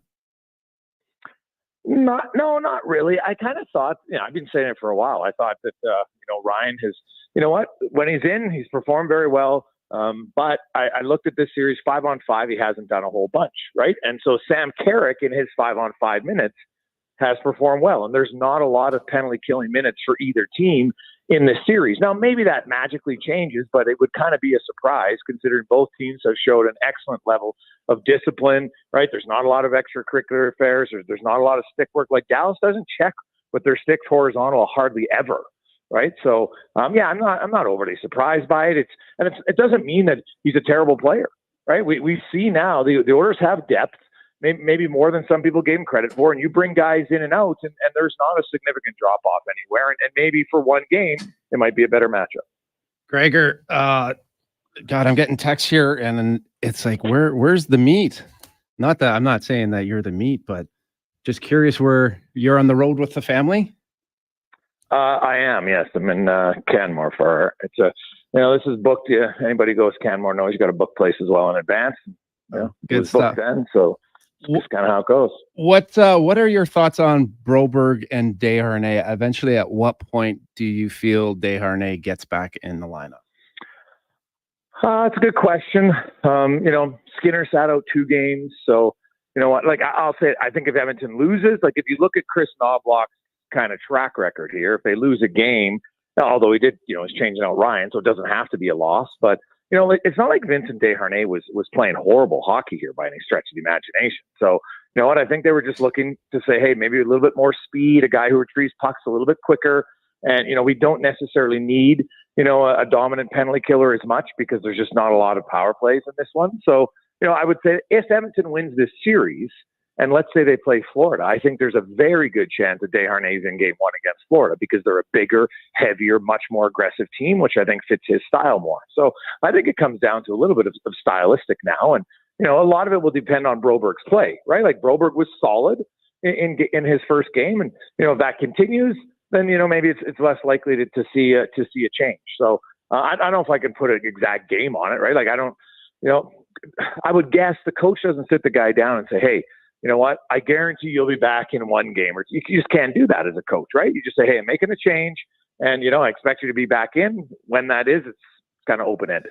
Another question: is there a chance? Does it end at Desharnais? Is there a chance, like one of Broberg plays outstanding, right, and maybe CC or another defenseman struggles? Like, is there a chance that they could come out, or is it just Desharnais? I would guess, like, if you look at, I'm going to base it off of minutes, right? Like Cody Cece's played almost as many. I think he might even played more minutes than Ekholm 5-on-5 in the playoffs. Right now, I know Ekholm was sick for a bit, so that might change it somewhat. But I know the coaching staff obviously sees things in Cody Cece's game that a lot of the public analytics numbers just don't necessarily cover. Right, so I would think it's probably going to be Broberg.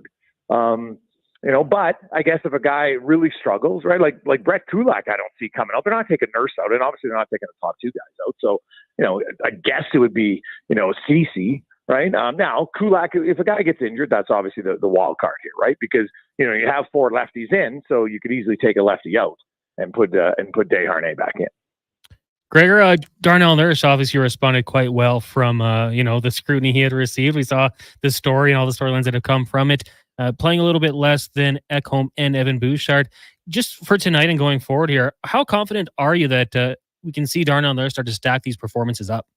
Well, I'll need to see it. It's 1 game. It's great, right? He's played up to his capability, got mad and decided, it's interesting. And I wrote about it today at Oilers Nation, the difference in Mark Messier saying, hey, it's up to Darnell Nurse. Like, no one can make excuses for him, right? Like, he's capable. Everybody just saw what he's capable of playing like. Everybody saw it. Right? No, the coach didn't hold his hand and say, hey, we're going to give you special minutes. No, he just went out there and played. He used his strengths to the best of his ability, and he was a dominant player. So now I'm not expecting him to have 12 hits, and an assist and 3 blocks every game, right? But you expect him to play energized, and you expect him to play aggressive. And when I mean aggressive, I'm not talking just physically. I thought he was very aggressive in how he used his best asset, his skating, and did not give up big gaps. He pressured Dallas's players all over the ice because he is the best skating defenseman the Oilers have. His recovery speed is elite amongst any defenseman in the NHL. It's rare that we ever see Darnell Nurse get beat wide, and that's why it was odd to me that he was backing in so much, fearful that Dallas guys are going to blow by him. Like you just don't see it. Like think about the times that you can say, "Oh, look at this guy came down the wing and blew by Darnell Nurse." Like maybe Nathan McKinnon once in a while, right? But those guys, when the elite skaters come at you, and if you make one little move wrong, well, guess what? They'll go by you. It's happened to Cale Makar. It's happened to other guys. So, but you don't see that from Nurse very often, right? His other mistakes are maybe positionally, or he's trying to run out of position sometimes. But you don't see him get beat because he's too slow on a turn or a transition. So to me, just play within your limits, and he should be fine. But it's one game. I'm not going to sit here and say, well, hey, Nurse is great now because of one game. He's got to do it again. Gregor, is there anything that you see in Dallas that maybe they need to change, or do you see them changing anything in their game, or was it just a game where, hey, the Oilers got some of the breaks capitalized on them? Well, I think Edmonton has been, and I've outlined it lots, Edmonton has been the team that's possessed the puck more. They've had the lead way more in this series. I think Edmonton overall is probably pretty happy. Not that Dallas has played poorly by any stretch of the imagination, but I think what Dallas would like to do, if they could, obviously, is spend more time in the offensive zone, right? And generate more off the rush. That was one of their biggest strengths. But I give credit to Edmonton. For the most part, they've been very connected as a team, and they've limited Dallas's chances off the rush. So now, how does Dallas counter that? Like, I know people say Dallas is a faster team. I think they play quicker than Vancouver for sure, but they don't have a ton of burners, right? I don't think they have anybody faster than McLeod, right? And McLeod's obviously, second, third fastest on the Oilers. So I don't know how they're going to attack Edmonton differently, to be honest. I think Edmonton's defense has maybe surprised them as a team that, they played pretty sound for the most part, right? And Edmonton, as long as Edmonton plays within themselves, they've shown here in the playoffs that they're a hard team to beat, and they're hard to generate consistent chances. LA didn't do it. Vancouver hasn't done it. And it's not like Dallas, if you look at shots and scoring chances, has been flooding the Oilers. So if I was Dallas, I think they got to find a way to generate more offensive zone time. The problem is when Edmonton's on their game, it's hard to do, right? And that's like Edmonton was first in the NHL in the regular season in limiting high danger chances. Like it's probably been the least talked about story in Edmonton all year long because of the terrible start and everything. And yeah, you look at their goals against, and, Stuart Skinner struggled, but if you actually just look at the team's overall structure defensively, they don't give up a lot. So it's hard. And I think Dallas looks to try to win a 2-1 game, potentially, right? That might be their best chance here because they're not generating a ton unless Edmonton self-destructs. Jason Gregor joining us here on the Jason Gregor Show. Connor Halley, Sean Brown sitting in. Gregor, before I let you go, I just going across to the Eastern Conference Final, Rangers and Panthers. Obviously, the Panthers get a big 3-2 win last night. You see that series going 7? Ooh, man. Florida back at home. Like, I'll say this. The Rangers played really, really well last night, and they couldn't find a way to win. Good news for them. Zibanejad and Kreider, both got on the score sheet, so that's a positive. But, man, Florida has controlled a lot more of that series. I'd love it selfishly to go 7 because who doesn't like 7 games? Like, I know Oilers fans don't want to hear it, but a 7-game series would be amazing in the West too. So, but I don't know, man. My gut kind of tells me Florida at home, they're going to finish it off. It's going to be a great one. Gregor, thanks so much for doing this. Appreciate the time and enjoy a little bit of nature time, hiking, whatever you guys are doing out there. Have fun. Well, my son's obviously, he's like, Dad, we're going to watch the game. Right? So yeah, we're obviously, trust me, like we're watching the game tonight. But yeah, we got some hikes and some bikes planned. Anybody who's been to Canmore knows, it's an unreal place. I think we have like a 45K bike ride tomorrow that we're planned. So it should be a lot of fun. All right. Well, thanks for doing this, and we'll talk to you on Monday. Have a good one. There you go. Jason Gregor, host of the Jason Gregor Show, putting all this trust in Sean Brown and I to get through this. 35 minutes in, we're doing okay. Has anyone, I was going to ask him there, have you ever done that ride from Calgary? Where is it? Calgary to Banff? No. Have you? No, I want to do that though. How cool would that be? I don't know. I think that'd be tough. So like uphill. along the way. Well, as I'm driving on the highway, I mean, it's not like I see families doing it, so I don't know how tough it could be. Right? You talking like Canmore to Banff? Yeah, well, they have that. Because I could do that one. I thought you said sorry. Yeah, my bad. Canmore to Banff. Yeah, that looks enjoyable. Yeah. Yeah. You know, Right you along the see side of the all highway. different types of people doing it. And I was like, that's one thing I want to do. That's on the bucket list of things to do that I think would be cool. Declan, I saw your mic turn on there. You got something here? Oh no, I was just gonna say, like, it's just you and Sean Brown. It's no one else. There's no one else. Well, there's no one else the trust is in. And Donovan Paulson. Yeah, he plays a big role. He's crucial here. And Declan Kruger, of course. We couldn't do it without Declan. That guy on the board's pretty important, if I don't say so myself. Putter says Dallas is going down. They both go 7, in my opinion. For I guess if you don't have a horse in the race and you don't, care, you just want the drama, that'd be good. Also, just want to let one person know, Preeta, if you're listening still, make sure you send that $100 to the email I sent you for the charity. That's going to get the contest going. We've got 15 names in. 14 people have sent the money. So as soon as we get the 15th $100 donation donated, we will do the draw and get tickets to someone for Game 6 Sunday night. You going to go to the game, Sean? No, I'm not going to go to the game. Are you superstitious and you got a spot at home you're going to watch from?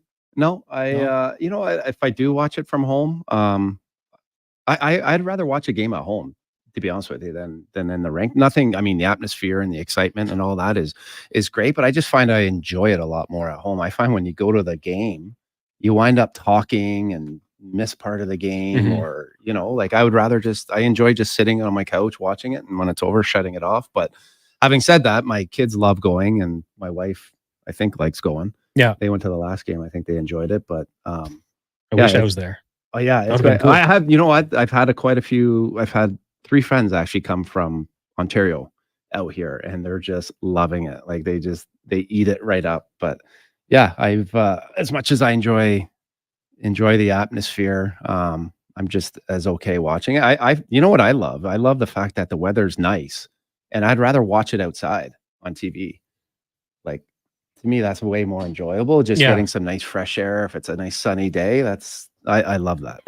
Jordan says, I watched 3 games on 4K at home. We lost all, so I'm stuck watching on Peasant 1080. We were talking like game day rituals or superstitions. Yeah. And some people are awesome. Like, it's got to have 3 shower beers. Got to, pregame these beers, then it's tequila, then it's rum. Some people, the jersey depends on which game it is. Others, it's wearing socks the entire playoff. Yeah. Like, the fans, I don't know, their ability to just do all the things they can do to try to make it work for them. Yeah. It's awesome. I got buddies that are like that. I had a friend that they had a certain group that watched the game, and they won, and they watched it at a bar, and I called him and asked him what he was doing and invited him over to my house, and he's like, no, I got to watch it with the certain group now. And now that they had lost the game, so now he's ready to break it up and try something else. But yeah, I mean, I'm not that guy. I don't think much about it other than just enjoying great hockey. But people are dialed in, and they should be. I mean, it's entertaining. It's great hockey. It's exciting, and if the Oilers are your team, there's a lot of enthusiasm around it. But for me, I've never been. I don't know if I've ever been like that type of kid. Even when I go to the game with my son and they score, like he jumps up and claps and he's like right into it. And I'm just like, wow. Like I didn't get an opportunity to go to games when I was younger. So, but I never had a jersey. My son has, for Christmas, he'd want a jersey. And I was like, oh, wow, that's it. Like he's a real fan. Yeah. Which I find cool. I like that. That was never me. Growing up, if there was a game on or if there was hockey on, I was playing ball hockey, or I'd rather play something than actually watch it. Well, you were a Leafs fan growing up, right? Yeah. So, but well, hey, I didn't know any better. Weren't winning cups like the Oilers. No, we didn't have, but we did have, not Connor McDavid, but we did have Wendell Clark. Was he your guy? He was my guy, of course. Yeah. I mean, he could do it all. He was tough. He could fight. He could hit. Did he have the Winwell gloves? The Winwell. I think he did have the Winwell. Because I remember I had some Winwells, and it was like Wendell. Really? Yeah, he had I think you're right. He might have had the Winwells. I definitely know he had the old the leather. I call them donkey ears, right? Where those leather straps on your helmet. Yeah. And, eventually when I got to the NHL, I realized that only tough guys wore those. Yeah. Right. Good for Like the, that, like that was, I don't know. I think it was more for like to try and get a guy's helmet off. It was a little bit stronger material. It wouldn't rip. I'm not quite sure the logic behind it, but if you ever want to know who the tough guy was on the other team, he always had leather straps. And if he had leather straps, that was like, stay away. That's the tough guy. Brownie, do you mind if I play something just in reference to what you just said about we didn't have Connor McDavid, but we had Wendell Clark? Sure. So, they got KD, but we got Jaden McDaniels.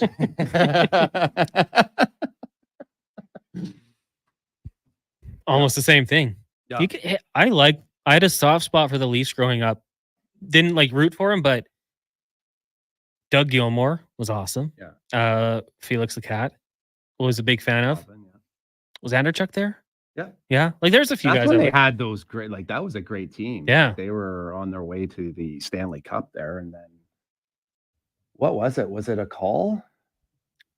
Was it a call versus the Kings? Was it a missed high stick on Gretz? I think, yeah. Yeah. Right. So I've heard of that. Yeah. I mean, but I was a fan through the dog days of like Motor City Smitty, Dan, you probably don't even remember that. You don't remember that name? Yeah. No. He was an old school tough guy. I don't, at that time skating wasn't a priority, right? Like now you're not going to get to the NHL if you can't skate. You got to be able to skate. And this guy, he struggled at his skating. Brad Marsh struggled at his skating, but those guys at that time and, figured out a way to play. But I mean, I still, sometimes you go down a rabbit hole on, I don't know if it's Facebook or whatever, where all of a sudden they'll show like vintage Oiler clips.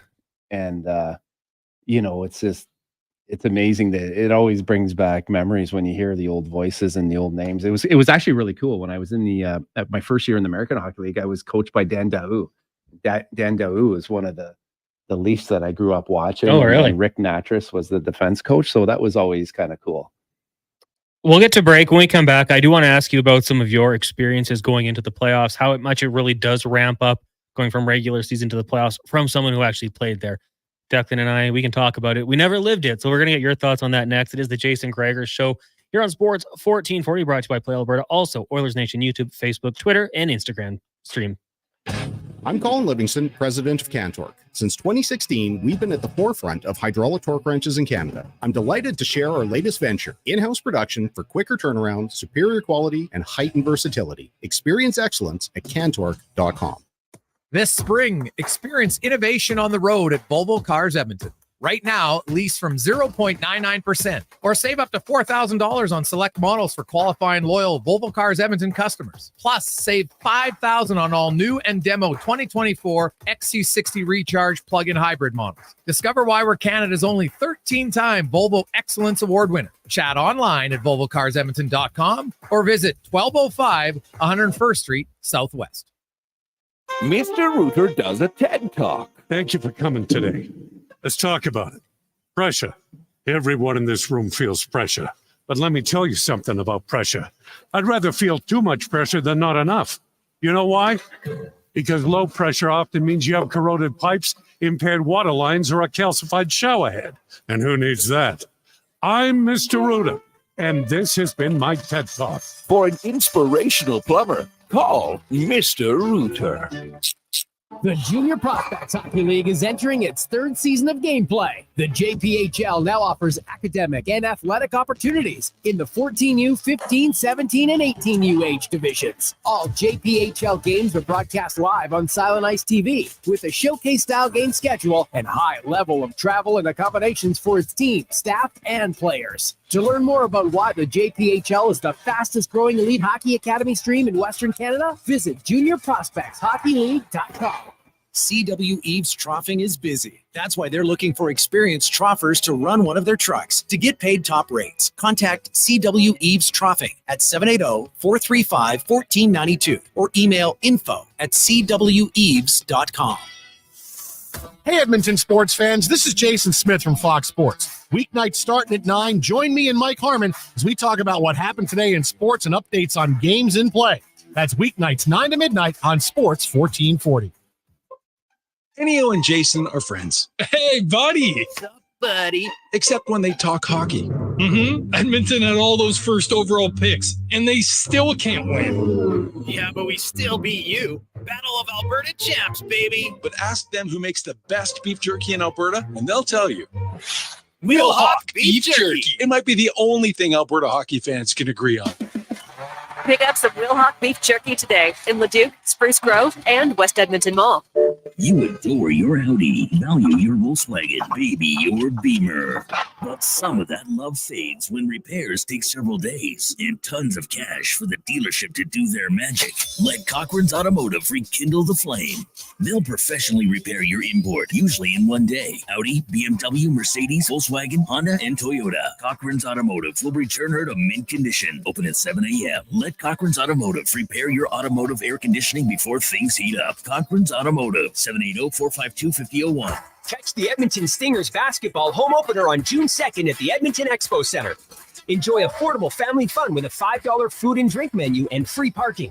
Tickets start at just $20. Visit thestingers.ca/tickets. For a limited time at McDonald's, enjoy the tasty breakfast trio. Your choice of chicken or sausage McMuffin or McGriddles with a hash brown and a small premium roast coffee for $5 plus tax. Available until 11 a.m. at participating McDonald's restaurants. Price excludes delivery.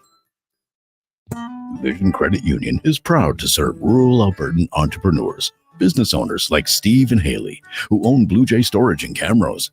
Their company offers secure self-storage options ranging from closet-sized units to RV parking pads. To make things convenient for customers, Blue Jay's gates are open 15 hours a day, 7 days a week. Way to get down to business, you two. Looking for financial services to help your company get down to business? Learn more at visioncu.ca. Mark your calendars for Finning Cat's Inventory Blowout, May 31st to June 1st. Head down to our compact construction branch at 10920 170th Street for clearance prices on new and used equipment. Secure 0% financing and choose from perks like a $500 parts credit, a cat cooler, or Edmonton Elks tickets. Plus, be our guest for a free lunch from 11:30 to 1 on both days. Hurry, these deals last 2 days only. Some exceptions apply.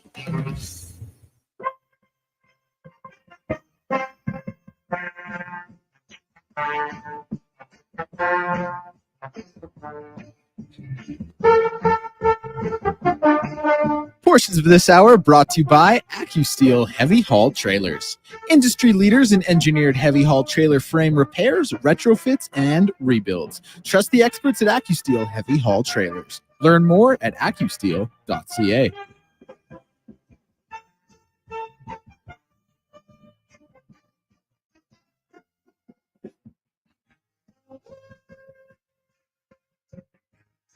.348, welcome back to the Jason Gregor Show here on Sports 1440, brought to you by PlayAlberta.ca. Connor Halley, Sean Brown, Declan Kruger, Donovan Paulson with you here. 4 of us trying to do the job of one man, Jason Gregor, as he takes a couple days off. He will be back on Monday. Shout out to everyone tuning in on the YouTube, Facebook, Twitter, and Instagram streams right now. Make sure you get those texts into the UL inbox, 1-833-401-1440. Brownie, we wanted to get into this because, a few things we're going to talk about in this segment, but I wanted to ask you just about that leap. Going back, your first playoff game in the NHL, if I have it correct here, 98-99. That was your first one. And then you had a few more with the Oilers. The following season, you got into 4 with the Bruins and then one more with the New Jersey Devils. But, I mean, what was the discussion when you drew into the lineup for the Oilers? And then just first shift, first game, how much of a difference from the regular season? Yeah, I mean it's night and day difference. Right from the atmosphere, from the fans, just everything is just that much more magnified, right? I mean, it's I remember getting dressed, I remember getting to the rink at the different times that I was in the lineup, and just everyone's there, everyone's excited, everyone's looking to have a good time. So you're seeing that as you drive. You're seeing, people are talking about it a lot more. There wasn't as much social media or media in general, but you could definitely feel the city getting excited. And then when you got to the rink, just everyone's attitude, and their approach to the game and practice and everything they did was just that much more intense and detailed. The coaching staff, obviously, starts to dial it in on, systems and the importance of it. And you start to break down other teams and what, you start to understand what other, individually, what players' strengths are and what their strengths are as a team. So just everything gets magnified. And then, going out on the rink, going out on the ice and walking through for warm up, it was just, you could feel, there was more people, there was more noise.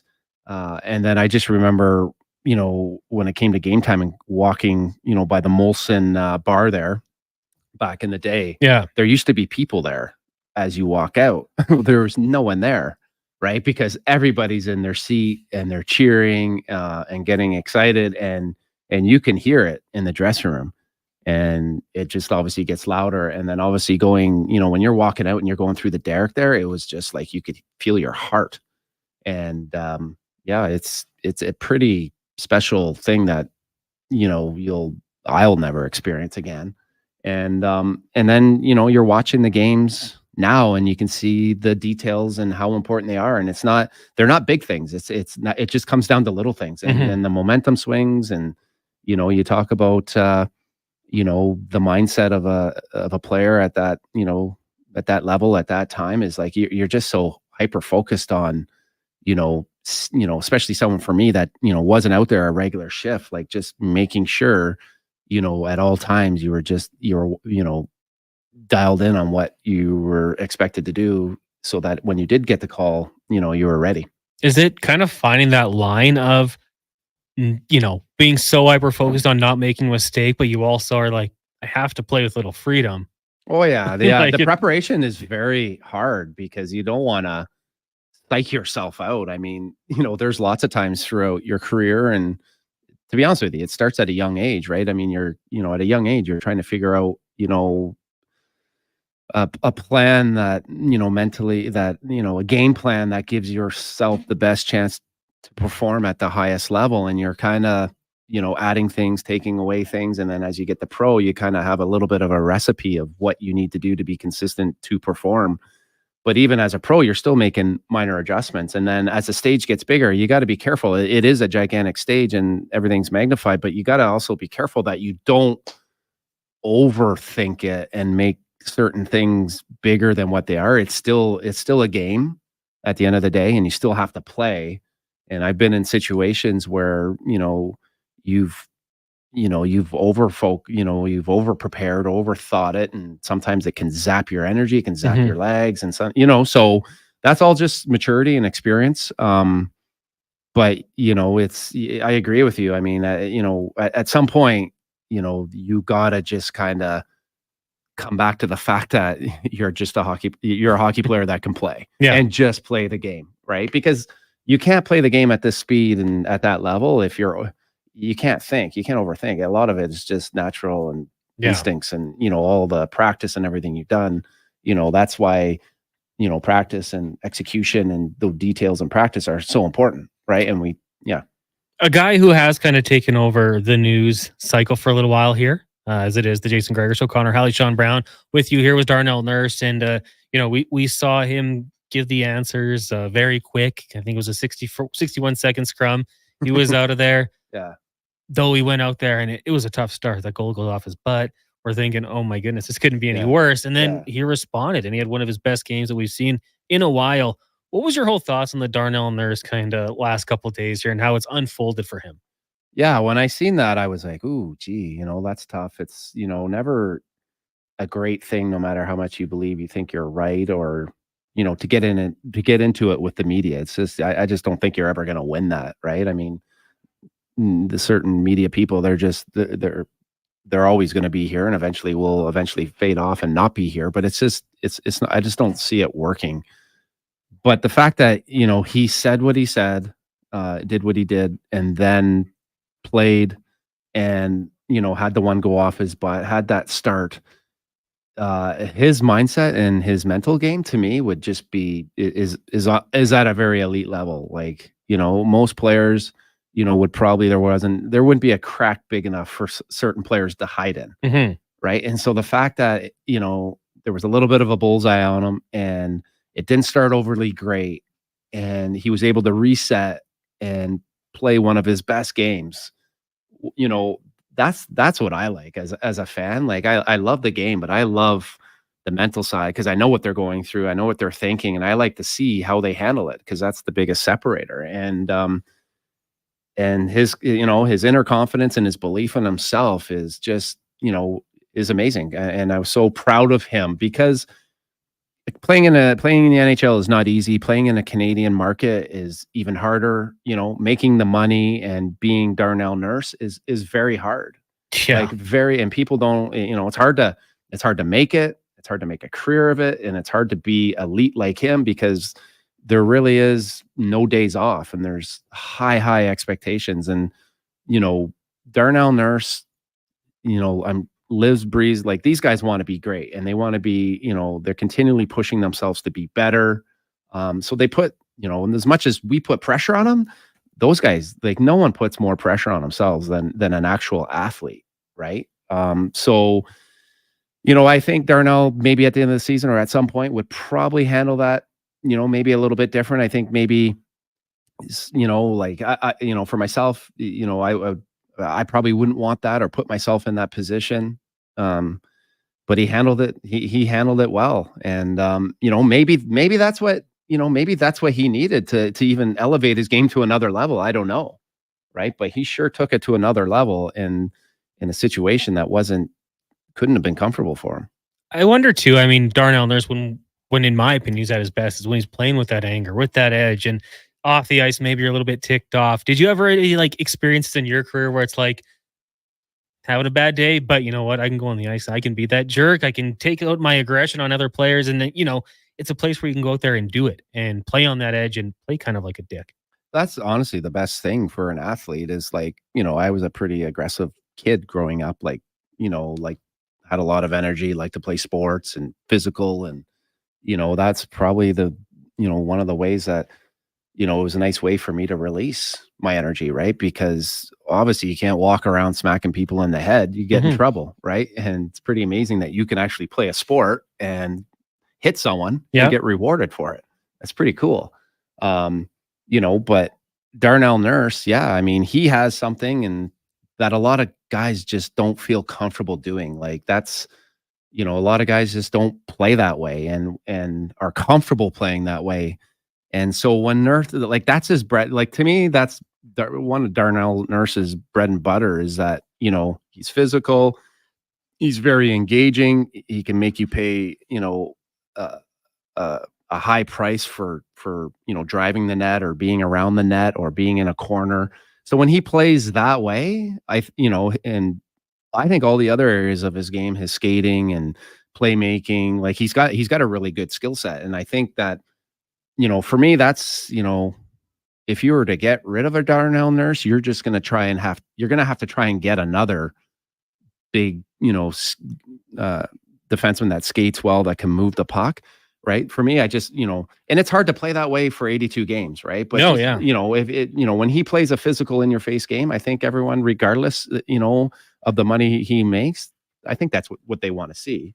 I think there's times where he tries to bring other areas of his game before that. And that's where it gets maybe a little muddy. You know, and now they have a team too, where, you know, because it's hard to play that way, they got multiple guys on their team that can help with that heavy lifting. Right. You got Ekholm, Darnell Nurse, Kane, Darnay, Perry. Like it's, you know, there's nothing worse. I think if you're just kind of that guy and you got to, you know, you're counted on and you're the only one that, you know, can do it. That makes it tough, right? So I like the fact I love the way they're built and it could be spread out, but you know, like I said, sometimes I feel like it's funny. I was on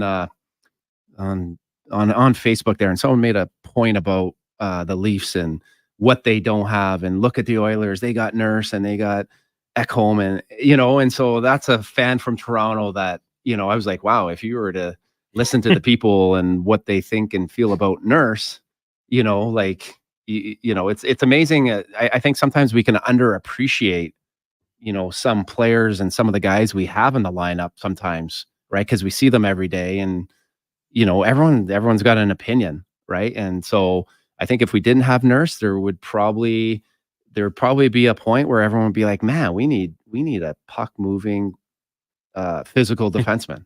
Guy that can munch minutes, kill penalties. Exactly. Yeah. Yeah. We when we found out that Darnay was coming out of the lineup, we had some texts coming in like, oh no, Jamie Benn's gonna run their show. He's gonna be all over the place. And it was Brandon Douglas and I during Fantasy Frenzy, and we're thinking, well, you got Perry, you got Kane, you got Nurse, you got Ekholm.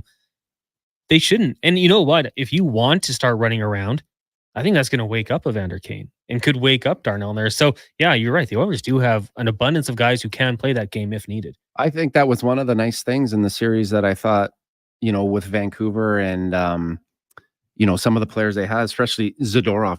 Yeah. The main one, right? Like he, to me, like guys, he was very physical, very engaging. And it brought, I think it brought the best out of Kane, right? Big time. It brought the best out of Nurse, right? And I think, that's one thing I would like to see, with Kane and Nurse is more initiating and going after it a little bit more as opposed to being a little bit more reactive, because I don't think Jamie Benn's running around recklessly. No. Right? I don't think there's anyone in their lineup that's running around recklessly. And I think that's probably, in my mind, at least when I watch Evander Kane, is like, I think there's more for Kane in the physical side of things, right? Where I would like, I think that if he had a defenseman or had a player that would be more engaging, I think it brings out him. But I think right now, some of those guys, like, you go out. I mean, that's why it's nice to have Corey Perry in there, because Corey Perry is a guy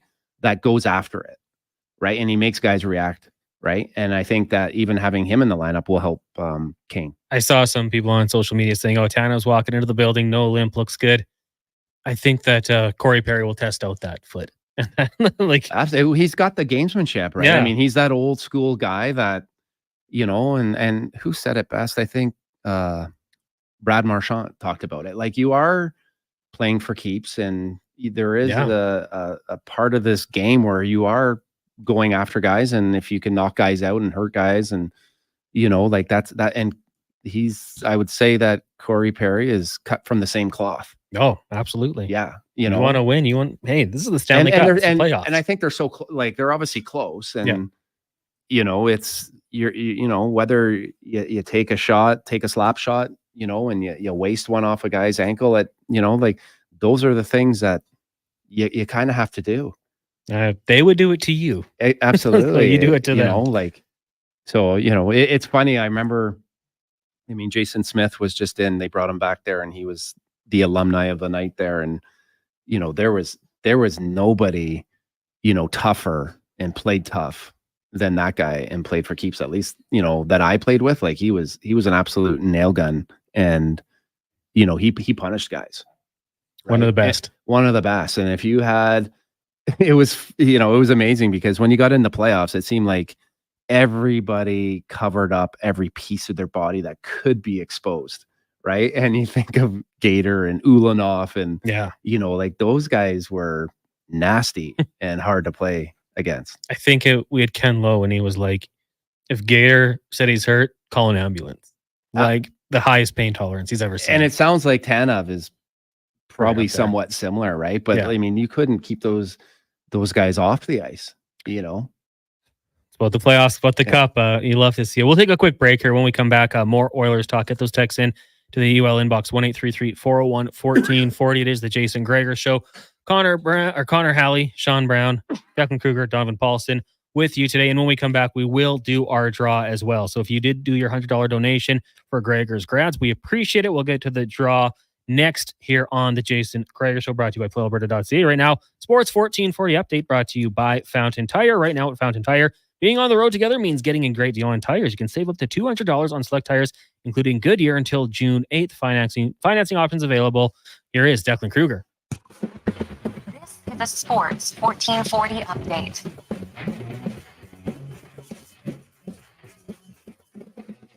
And for your Sports 1440 update, game day, of course, for the Edmonton Oilers as they are in Dallas to take on the Stars in Game 5 of the Western Conference Finals. Puck drop for this one will be at 6:30, with the series currently tied 2-2, and it will be Sam Carrick drawing into the lineup for Derek Ryan. Action around the MLB, one final from earlier was the Reds over the Cubs, 5-4. A little bit later on today, we're going to see the Cardinals and the Phillies, Rays and Orioles, and of course the Toronto Blue Jays in action against the Pittsburgh Pirates. First pitch for that one just after 5 o'clock. Jose Barrios on the mound for the Jays. A couple other games on the schedule later tonight. We'll see the Twins and Astros, Padres and Royals, Angels and Mariners, Rockies and Dodgers, and the late game, the Yankees in San Francisco to take on the Giants. Leaderboard from the RBC Canadian Open, Robert McIntyre holding steady with his lead through 2. He currently sits at 10 under. Ryan Fox on hole 15 for his second round today is at 9 under and in second place. Mackenzie Hughes, the lone Canadian in the top 5, tied for 4th at 7 under. Corey Connors, the next Canadian up on the slate. He is tied for 13th at 4 under after shooting a -3 today. Memorial Cup action set to go later today. Moose Jaw and Saginaw in the semifinal action. Puck drop at 5:30. Winner will advance to face London in the finals. And French Open results from earlier today. Herbert Hurkacz was leading Denis Shapovalov 6-3, 7-6, 2-1 when that match was suspended for rain. Felix Auger-Aliassime, the only other Canadian on the men's side in action today. He was up 5-4 on Ben Shelton on serve when that one was suspended in the first for rain. Other notable results today from the men's draw saw 6th seed Andrei Rublev fall in straight sets. In the women's draw, it was Leylah Fernandez seeing an exit from her French Open tournament in the third round against Ons Jabeur in straight sets. Number 1 seed Iga Swiatek and number 3 seed Coco Gauff, some notable movements as they both advanced from the third round in straight sets. And in the combat sports world, the July 20th fight between Jake Paul and Mike Tyson has been postponed due to Mike Tyson's ulcer acting up. I'm Declan Kruger.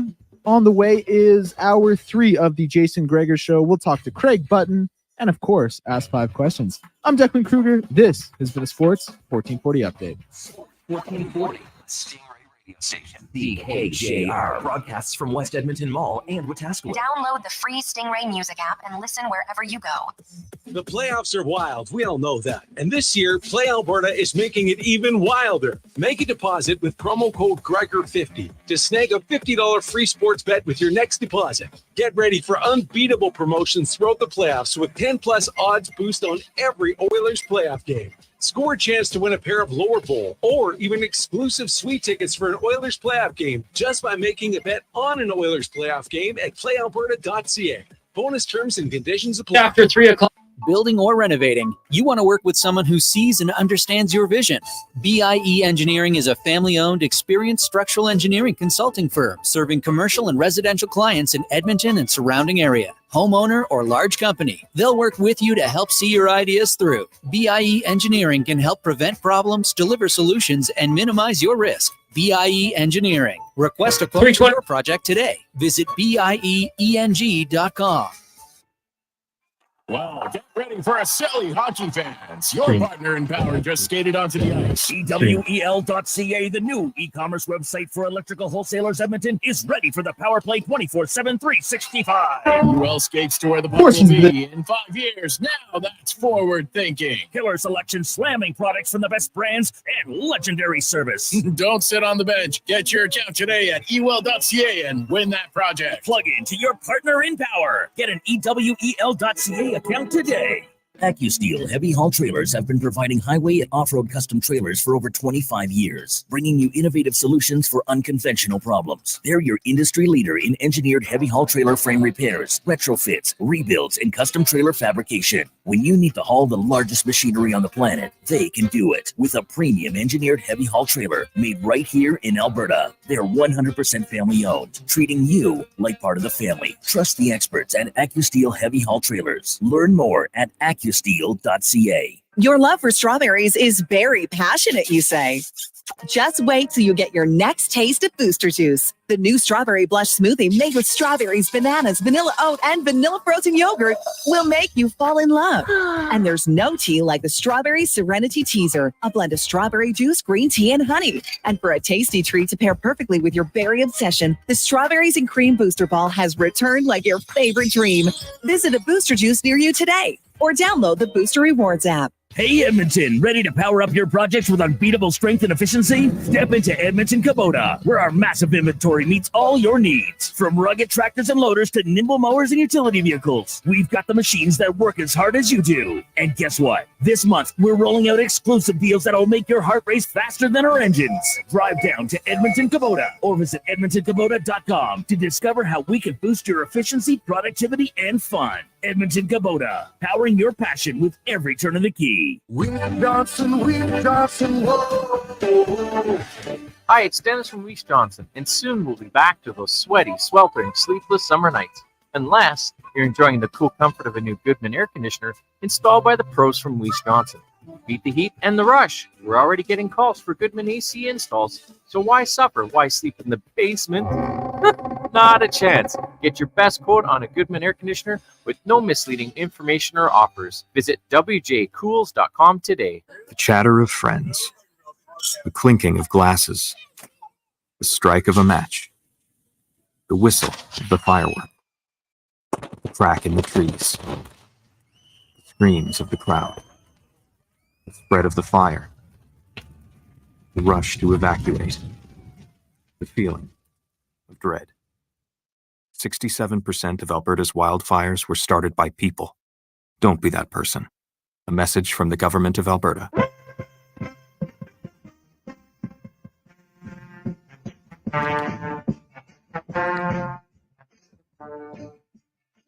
Portions of this hour brought to you by Crystal Glass, the clear choice for all your auto, residential, and commercial glass. Call 310 Glass or book now at crystalglass.ca.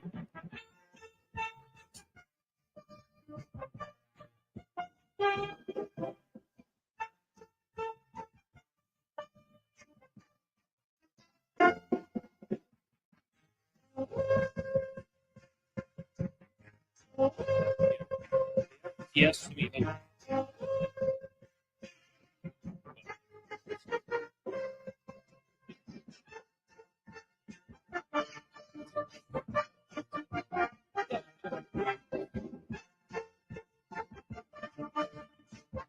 know, it's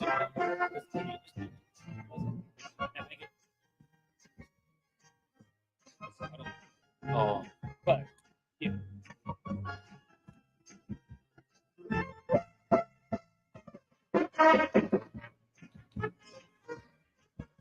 Welcome back to the Jason Gregor Show here on Sports 1440. Connor Halley, Sean Brown, Declan Kruger, Donovan Paulson with you here today. Gregor on vacation. He will be back on Monday, though. It is game day. Oilers taking on the Dallas Stars, of course. Game 5 down in Big D. Puck drop just after 6:30. That series tied at 2 games apiece. Coming to you live from the E-Well studio. E-Well gives you more than premium quality electrical products. Are you ready to elevate your projects? Contact E-Well to discuss how they can partner with you for success. EWEL.ca. We talked about it off the start of the show. We're going to be doing our little draw here. I don't know if you can see it on camera. It's actually like a microwave cover, but 15 people donated $100 to the Gregor's Grads charity, and they were all entered for 2 tickets to the Oilers and Stars game Sunday night at Rogers Place. So we're going to mix it all around here. Sean, you want to do the honors? Go ahead. Okay. The winner is Patrick. So Patrick, congratulations. We'll reach out to you. We're just going to need an email so we can send you those tickets, but you are going to Game 6 in Edmonton. Thank you to everyone else who donated your $100 going to Gregor's Grads, buying suits for young men looking to get all jazzed up for their draft, or for their, not their draft, their graduation. You remember your high school grad, Sean? Yeah. Did you get a nice suit? Not like nothing compared to what kids get today. I mean, some of the suits now are just, I mean, kids look great. They look good, yeah. You know what I mean? Like, we just weren't that, risky, I guess. Gregor's Grads, they look really good. Oh, I could imagine. Yeah. I mean, I went to my son's grad a couple of years ago there, and just watching them all come in, it was a proud moment as a parent, but it was also nice just to see, the kids and, how well they looked and, how taken care of they were. And, they were having fun, and it was nice to see. What about the NHL draft? First round pick. Did you go? Yeah. Did you get it? Did you suit up for that one? Because now they really show up now with the suits. Oh yeah. Well, same thing though. Like I wasn't, we weren't, we weren't as risky. I'm trying to think if I'm trying to think if, I'm pretty sure I'm pretty sure my parents took me out to buy a suit at Moore's. Nice. That might have been my first suit actually, was for the draft, like first brand new suit. And, but yeah, I mean, now you look at the NFL and and some of the other sports. I mean, I watched it this year. They had a mirror, right? So like the guys would walk up and they would give them a hat and they would actually look at themselves. And I thought that was amazing. That was pretty interesting. I mean, fix the hat. I love the confidence that a lot of other athletes have in other sports. And I guess it's coming, it's definitely coming in hockey. Right. I mean, now there's always a cameraman, right? As guys are coming into the building and walking up to the building, right? That is something new that they didn't do. Mm-hmm. And I think that's kind of cool. There's a lot of guys with a lot of really good style. Every once in a while I'll see it on Twitter and have a look. But yeah, for me back in that day, it was just a single color suit. You know what, for me, I like a sports coat where it's just a sports coat where you can kind of add different things to it because you can get a lot of different looks for, not a whole lot of money too. Did you, what did you do on your draft night? Was there a party? So you get drafted and then I was drafted with Kyle McLaren. Okay. And did he wear the yellow visor? He did. Yeah. Yeah, he did. Yeah. So they wind up having a restaurant that they rented out and had their draft picks there and stuff like that. So families were able to come in and be a part of it and had dinner and got to meet the coaching staff, management, and different people in the organization and stuff like that. So yeah, it was a pretty special night. For yourself and for families. It was cool. Yeah, I can imagine. It's grown quite a bit. I mean, the Sphere is going to be crazy in Vegas. Yeah, I think now, you look at, you look at, it's pretty amazing how far it's come. And that was always the cool thing about the NFL is that they always had all these behind the scene footage. And that's what people want to see. And that's what kind of gets maybe someone like me as a fringe football fan, it kind of gets you more engaged and more of a fan is because that's what you want to see. And I think the Oilers or in the NHL in general are doing a better job of it. Because I recently remember my son asking my wife about subscribing to like the Oilers Plus. Yeah. I don't subscribe to it. I've seen a couple tweets and some things, little clips and stuff like that, but it looks cool.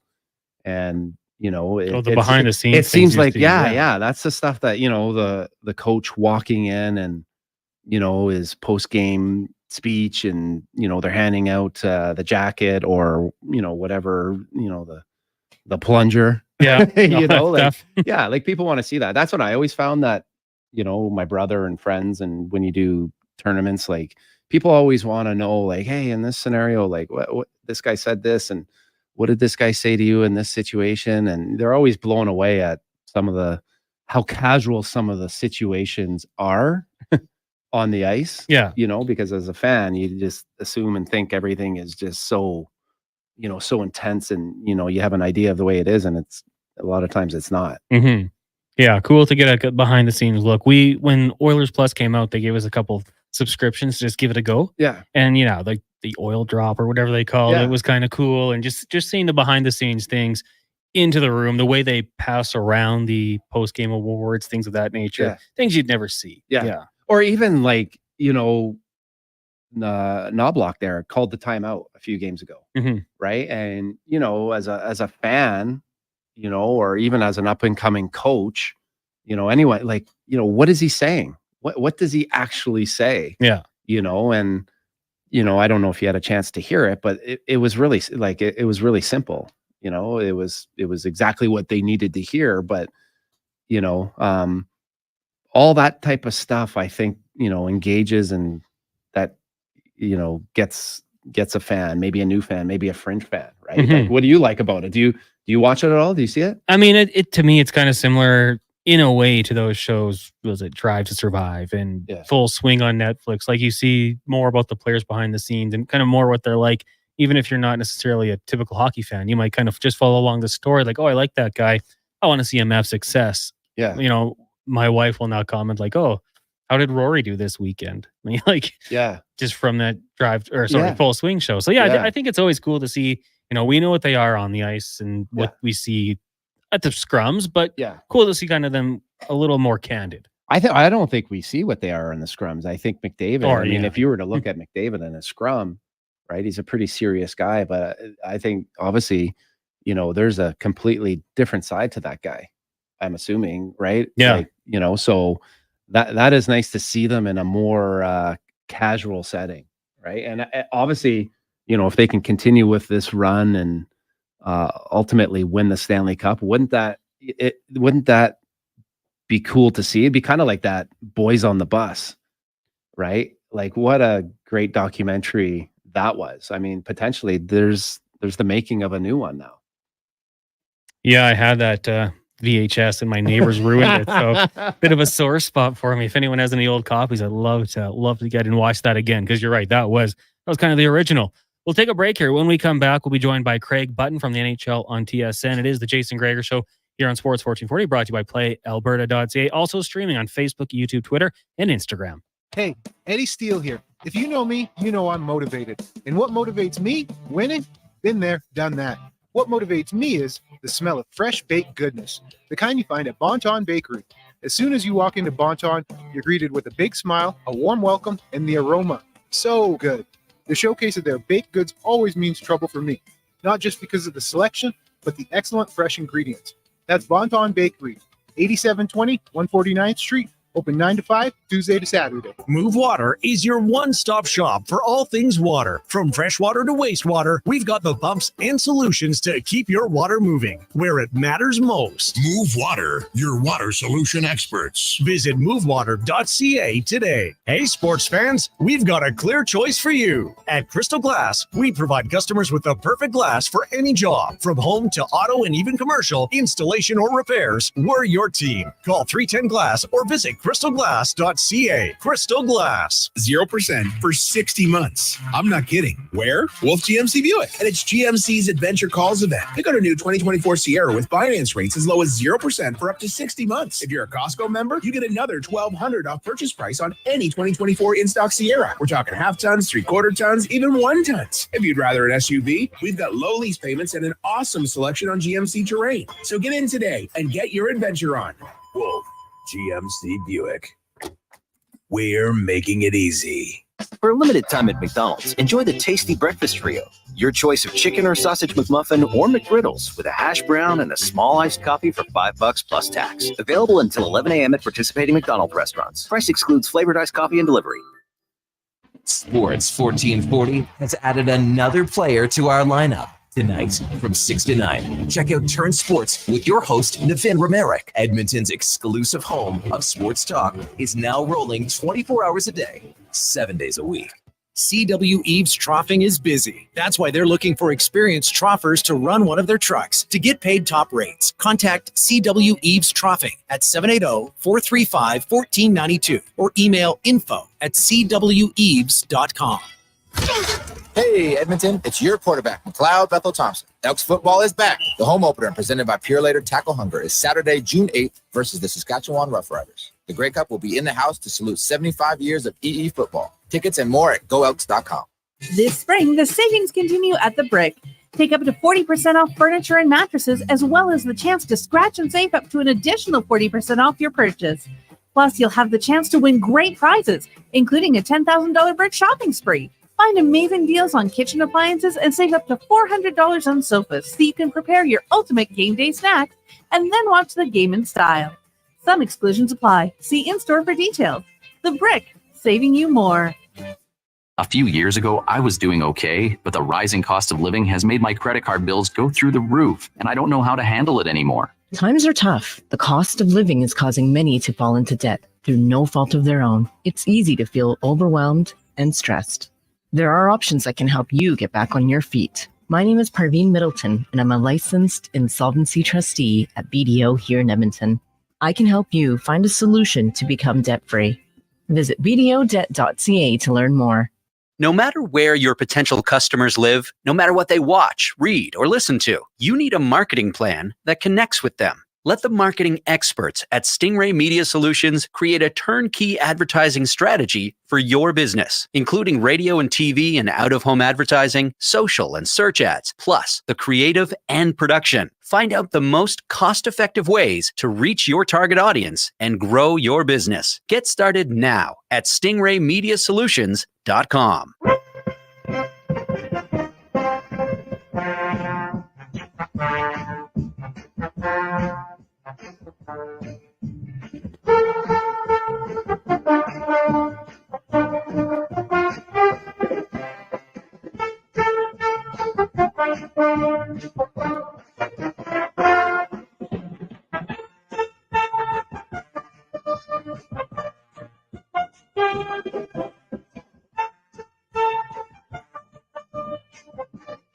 Portions of this hour brought to you by Cantork. We are excited to announce that we now have machining capacity in-house. Quicker turnarounds, improved quality control, and ultimate flexibility.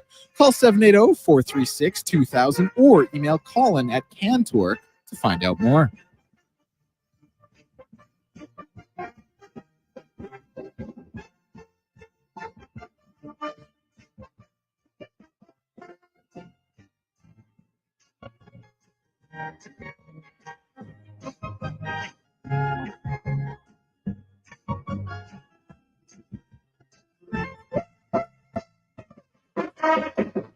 .427. Thank you for tuning into the Jason Gregor Show here on Sports 1440. Connor Halley, Sean Brown, Declan Kruger, Jonathan Paulson, cast of many here filling in for Jason Gregor. He will return on Monday. Of course, the show is always brought to you by PlayAlberta.ca. Tonight, 70 million Lotto Max, also 14 Max Millions.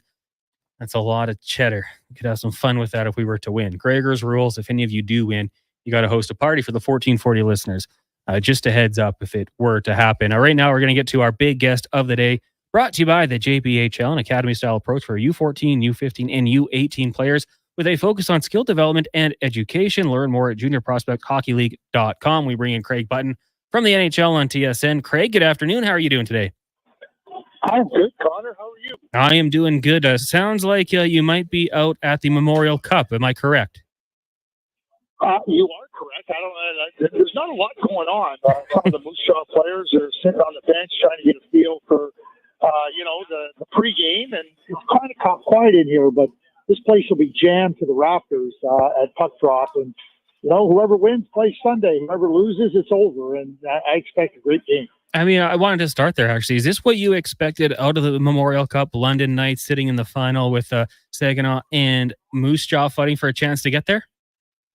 I don't think anybody would be surprised if at the outset of the tournament, somebody, if you said London would get to the final, and that's where they find themselves. Drummondville did not have a lot of firepower, and I think that's what's left them out of the tournament. Moose Jaw has found some really good stretches of solid play where they've really shown off how good a team they can be, and then they slipped at other times. But you get into a one-game setup. Moose Jaw with 2 days off. I think gets that kind of reset, gets a little bit of physical and mental rest. And Saginaw playing in front of their home fans. I don't know if you could ask for a better semifinal than the one we're going to see on this Friday night. Oh, I'm looking. And not only good players, but really good teams, and the excitement in the building will be fantastic. Yeah, just over an hour from puck drop. You can watch it on TSN, and then the final on Sunday as well. Craig, wanted to turn our attention to the NHL and the Edmonton Oilers right now, and wanted to ask you from your perspective, as a general manager, Ken Holland, obviously the team's been put together, his fingerprints are all over it. What does the GM do now while you're watching your team in the playoffs? Well, in the morning you go, you have a cup of coffee, you kind of watch, you listen to what the coaches are doing. And then you walk out and you realize that you have no control. And then you come to the game, you go to the pregame meal, you eat a little something, talk to some of the media folks, then you go up and watch the game from up top, and you realize you have no control. the manager's job is done. Now, honestly, I mean, the coaches are wired in and zeroed in on the task at hand. The players are just getting themselves in every state of readiness. And so as a manager, really all you're doing is just trying to keep oversight and maybe be a voice for anything that might come up with respect to issues within the game, with officiating, the supervisor, and hopefully not any suspensions or anything of the sort. But that's the job of the manager at this point in time. And that's the reality. And Ken Holland has been through this many a times. He knows the deal. I mean, I wouldn't be surprised if Kenny's playing a round of golf during the day just to try to get his mind off the game. Because no matter, the fans are zeroed in on the game. Managers are too, and they get nervous. So sometimes you're just trying to find some type of release before the puck drops at the beginning, when game time begins. Former NHL General Manager Craig Button joining us here on the Jason Gregor Show. Connor Halley, Sean Brown with you today. And Craig, you talked about coaching there for a brief second, and just wanted to get your thoughts on what Coach Knobloch has done, making seemingly all the right decisions here when it comes to the roster and who's coming in and out of the lineup. One of the things there's many things that I admire about Chris Knobloch, and having known him for so many years, I see evidence and lots of evidence of him being a really good coach. And I think the most important, it's one thing to make the decisions, and then obviously everything that turned out really seemingly well for the Edmonton Oilers was his decision. But what I've loved more than anything about it, he's got the courage of his conviction. He knows his team. He knows his players.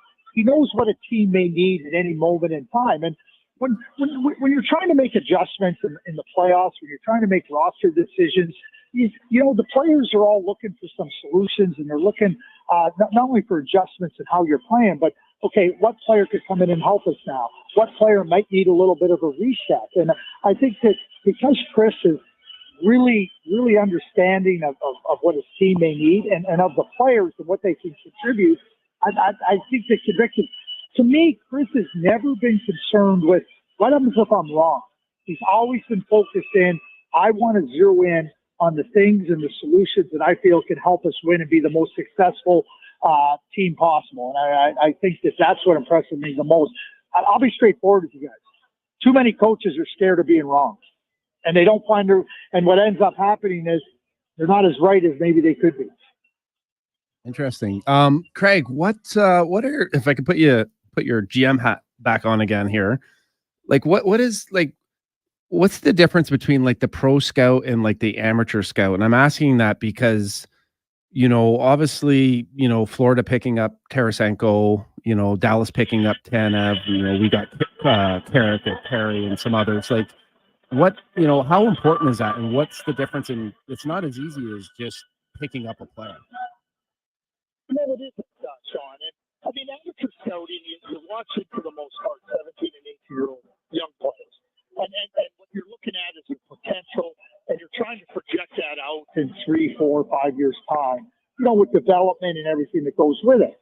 The pro scouting side of things spends a lot of time, understanding where a team is at, where there might be some areas that you want to improve. That comes from the manager, that comes from the coaches, and really understanding, okay, it's not just about adding a player, it's about adding a player that fits into a certain area of your team. Do you want a little more speed? Do you want a little bit more weight? Do you want a little bit more depth in different areas? And where do you see a player that can fit? So, I'm going to go outside, and I'm just going to look. If you look at the Winnipeg Jets when they traded for Sean Monahan, they're looking for a second-line center. Well, Sean Monahan fits that. If you go get you can go get a center, but you got to really zero in on being specific. And there's always going to be a number of players, Sean, that might be available where the manager is talking to other teams.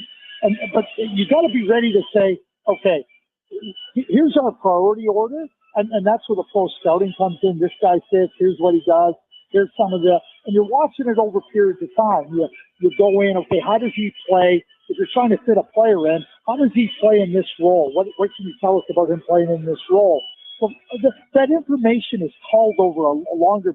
You might be doing reports on a pro player, and it might be only 18 months after you started discussing him that player might become available. So the work that is put in by the pro scouts in terms of really trying to define a player and what attributes they bring is a long time, and a lot of players don't end up in your organization, but you need to know that and where they fit, where their strengths are, because you're trying to fit them in when you're making trades at the deadline or during the season. You're trying to fit them into specific areas on your team to bolster your lineup.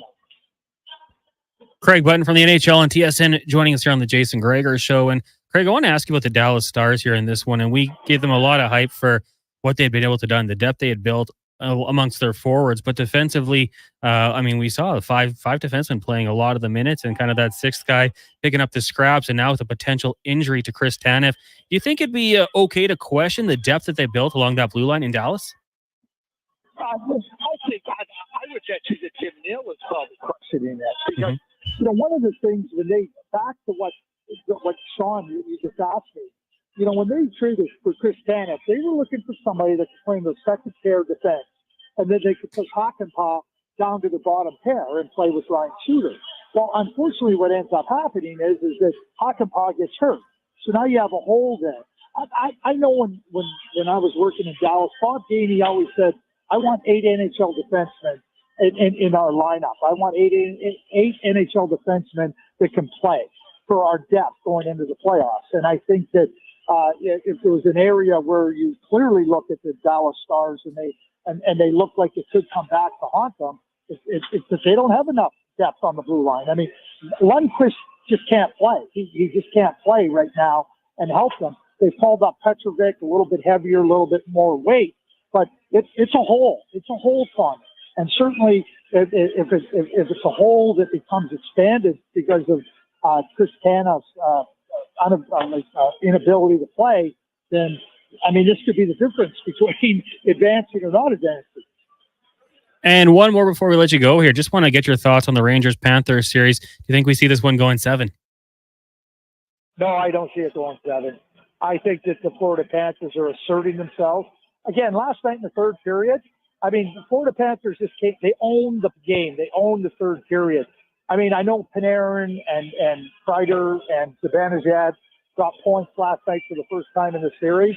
They've been bottled up, and I just see the Florida Panthers just getting stronger, and I think they closed it out in game 6 on home ice on Saturday night. Well, it's going to be a fun one. It's been a fun series to watch so far. Craig, thanks so much for doing this today. Appreciate it. Enjoy the rest of the Memorial Cup. I will, and I'll also enjoy Game 5 in Dallas after we finish our game here in Saginaw. Oh, it's going to be awesome. Thanks, Craig. Yeah, thanks. There you go. That is Craig Button from the NHL on TSN, as well as a former NHL general manager of the Dallas Stars. I should have asked him who he thinks is going to win tonight, but I don't know. Maybe there's still that bias. Does Rempe come out of the Rangers lineup? How much did he play last night? Do you know? He played like 4 minutes or something. He didn't play a lot. You know what? Why would you ask me? I should be asking you. How much does it impact having a guy like Matt Rempe on the bench? Do the skill players skate a little faster, feel more free out there? Well, at this point, I don't think it doesn't play as big of a factor, obviously, in the playoffs because there isn't a whole lot of that gamesmanship. But, just because of the minutes that he's playing, do you put in a Blake Wheeler, right? Do you bring in someone that can maybe eat up a few minutes? It'll be interesting. I've watched a little bit of the Rangers series there, and it's amazing. He has like a cult following, right? If he takes a face off, they go crazy. If he does anything, they go crazy. It kind of reminds me a little bit of PJ Stock when I played with him in Boston. Yeah. Right. Small forward, tough as nails, fought anyone, amazing fighter, very entertaining. And he kind of had that, he had his like PJ Stock crew following where no matter what he did, people went bananas. So it is kind of cool to see. But it'll be interesting, at this point, do they put in someone that can maybe give them a little bit more, or, with their backs against the wall, do you try and ride your top guys? That Panthers team is so good. We got a hockey pool. I don't know if you got in on it. Mondo Madness. Yeah, I can't get past. I'm like the best I get is like, I think it was like 48. Oh, and I filled it out thinking I'm going to win. I literally thought I was going to win. I'm like, I'm not even close to anything. Fantasy Frenzy co-host Brandon Douglas, he's just trying to crack the top 100 right now. So Oh, really? he's struggling, but So what are you? I'm first. What? Yeah. You're first. Yeah, I'm first. Oh my God. So I didn't, where I was going was I thought this Florida Panthers team is so good. So I loaded up on Panthers because I just thought that they were going to go on a heck of a run. And then I loaded up on Oilers and Stars. But I didn't want to get to that, but maybe I did. Just this Panthers team, like they're so dang good. They have so many pieces. And then if you get Bobrovsky going as well, like, holy cow. Are they a team that is actually, are they the best team in the NHL at this moment playing to their identity? I think so. Right? Like skill, toughness. Yeah. I think I agree with you. I mean, I mean, their tough guys their skilled guys are playing skilled, and their guys that are supposed to be gritty and hard to play against are playing the way they need to play. And Bobrovsky, I mean, has he been great? Does he need to be great? I mean, he's been playing well. Keeps him in it. Keeps him every in night. it, right? But that's the next series. Like whoever gets potentially that team or the next series, I mean, they're already beat up, right? Every game that they play, it's interesting because, you know, Tanev obviously took a shot and now the whole storyline changes. Does he play? Does he not play? Next game, right? Mhm. They're all a shot or a hit away from potential injury that could change the whole series, right? And then now, you know, you get past this round, now you got a tough, hard, another, like, the grind to get there is incredible. You get a Oilers Panthers final. That would be an amazing series and a lot of travel. Yeah. Yeah. But yeah, that would be an interesting one, but not to look too far ahead. Exactly. You Yeah. know, you don't want to look too far ahead. but Hypothetically, if it yeah. were to happen, it'd be fun hockey. That was Craig Button. He is our big guest of the day, brought to you by the JPHL. Colin from Rimby says, is Craig Button at the fair every time he calls in? No, but the last two times he was at the Memorial Cup out in Saginaw. So you heard the crowd. Certainly it's going to be a fun one tonight for Moose Jaw Warriors representing the WHL against the host Saginaw Spirit. Winner of that one gets the loaded London Knights. You played the London Knights in junior, hey? I played, yeah. Were they good back then too? I assume they were. No, they weren't as good. They were in a different building. I mean, they're probably the junior team and all, all of junior, right? The way since the Hunters took over. I actually got traded my last year of Belleville to Sarnia, and that's when the Hunters were getting into, junior hockey, and I had Mark as a coach. Wasn't quite the GM yet. And then eventually they wind up taking over and buying London. And in the Memorial Cup there with Oil Kings, when we won it, that's where it was being hosted. And all those junior ranks now are just like mini NHL ranks, but like they've done just a remarkable job on, with that. Every kid in London seems like they have a London Knights hat or something, right? Like they're so entrenched in the community. And you look at the banners and you look at those teams, and I don't know how they do it, but like every good junior hockey player eventually goes through London, right? They make these trades and they wind up like they're, juniors usually, it's a build up to get to the Memorial Cup as an organization. You sell off a lot of assets and young kids, and then there's a rebuilding process. They just seem to continually reload. The 2016 team, I think they won the Memorial Cup. Christian Dvorak, I believe, was the older guy, but they had Mitch Marner, Matthew Tkachuk, Max Jones, Olyu Alevi, Victor Mete, a young Evan Bouchard, Robert Thomas was another young player, but just an unbelievable team. Did I not see a tweet, or was there a rumor that Mark Hunter possibly could be coming here as a GM? I don't know where I heard that. Maybe I'm just making this up here, but I mean, you heard it here first. But it might make sense, right? I mean, he's had nothing but success. He was actually, he was really good for me. He just came out of pro, and I was only there for the playoff run, but man, in that short period of time, it was pretty amazing. The knowledge and the coaching.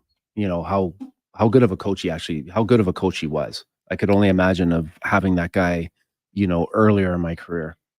I have to confess, because people have called me out at Steve and Montana to Rice. In Mondo Madness, I did submit two teams by accident. So I made in, but I'm in first and second place. Yeah. So are you getting prizes? Because you told me, I remember the email came out. It was like, hey, sign up here and we're going to do this office pool and there's prizes. So I literally thought I was going to win. I'm ineligible for prizes. Why? Well, it wouldn't be fair, you know. You're that good. It wouldn't be you're that elite. Apparently my two teams. No, so I made a team and then it wasn't loading. And so I'm like, oh, geez, well, I'll just make my exact same team. Yeah. I messed up somewhere along the line with one player. I have 311 points and then 305 points, and I'm first and second place. And I forgot that I did that. And so I was like, man, the Connors is hanging around. Then I went on the desktop version of Office Pools, and it was Connor Halley. So yeah, I made two teams. Oh wow, okay. So is that a pool just with us and the people? Oh, there's like 150 people in it. Like within the studio here. No, it's listeners too. Oh, yeah, okay. Yeah. So we're gonna give some more prizes. Mondo's gonna hook up like some swag and some inspections, and we'll give some hats and water and all that sort of thing. Whatever we can dig up. It is kind of cool to be, a part of all these different pools because it just brings you in. Oh yeah, that much more, right? I mean, that's one thing. When I played, I never got into that. I never got into pools. I never really got into really following any major sports, but that's kind of when you sent that out, I was like, oh, this kind of gives you a reason to really watch and pay attention. And, I was never a really big, I'm not a big gambler at all, but I like the fact that when you have a little bit of skin or you get something in on it, it makes it fun. It makes you watch the other games a little closer, similar to fantasy football, right? Yeah. Might not be your team, but you want to see your players have success. For Fantasy Friends, we had to do it. We'll take a break here. It is the Gregor Show. Connor Halley, Sean Brown, Declan Kruger, Donovan Paulson sitting in today. Gregor on vacation. He will be back Monday, a couple hours away from puck drop down in Dallas. Game 5. Oilers and Stars still to come on the show. Mark Spector will join us from Dallas, and we'll be joined by Alan Mitchell, the host of the Lowdown with Low Tide.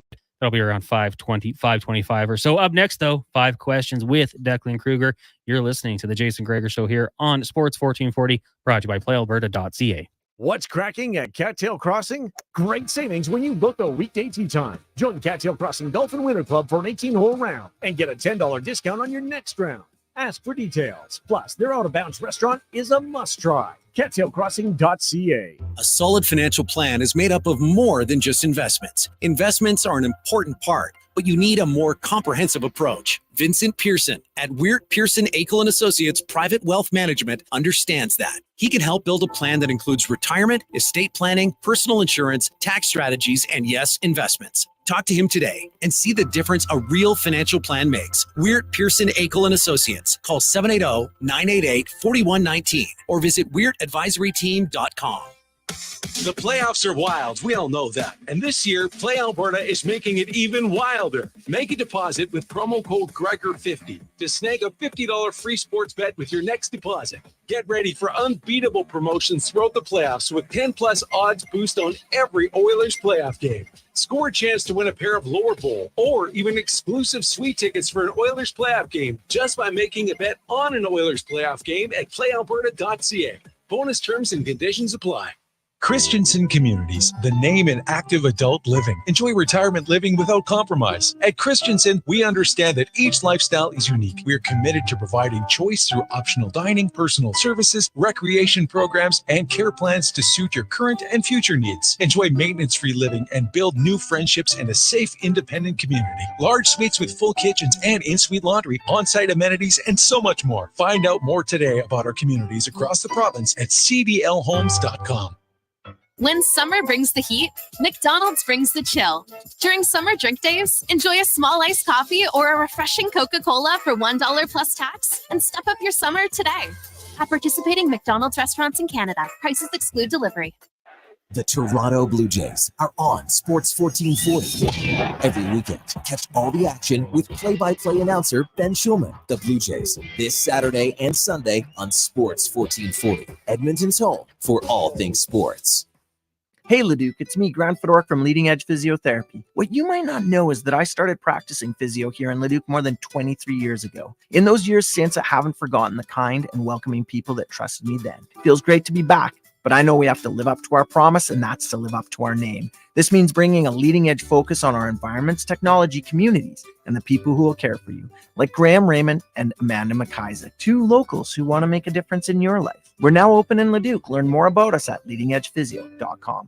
This spring, experience innovation on the road at Volvo Cars Edmonton. Right now, lease from 0.99% or save up to $4,000 on select models for qualifying loyal Volvo Cars Edmonton customers. Plus, save $5,000 on all new and demo 2024 XT60 Recharge plug-in hybrid models. Discover why we're Canada's only 13-time Volvo Excellence Award winner. Chat online at volvocarsedmonton.com or visit 1205 101st Street Southwest. Your Edmonton Riverhawks usher in the 2024 season with a massive home opener party next Friday, June 7th, featuring Indigenous performances, a round dance, and an unbelievable light show. Get your tickets today to watch the Hawks play at gohawks.ca.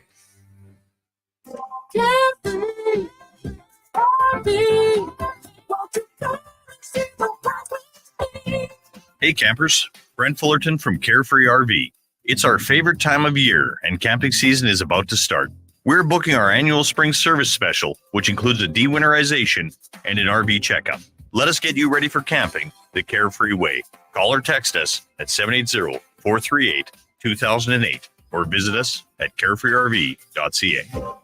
The crow of the rooster, the creak of the shed door, the building of the pile, the strike of the match, the burst of flame, the driving home, the wind hitting the windows, the wondering if the pile was fully out, the panic to get everyone out in time.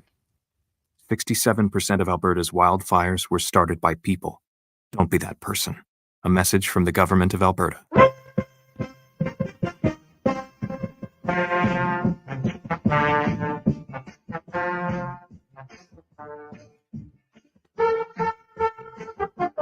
Portions of this hour brought to you by your Alberta GMC dealers. Get up to $5,300 cash purchase credit on a 2024 Sierra 1500 Denali Ultimate. Plus, eligible Costco members can receive a $1,200 bonus on select trucks.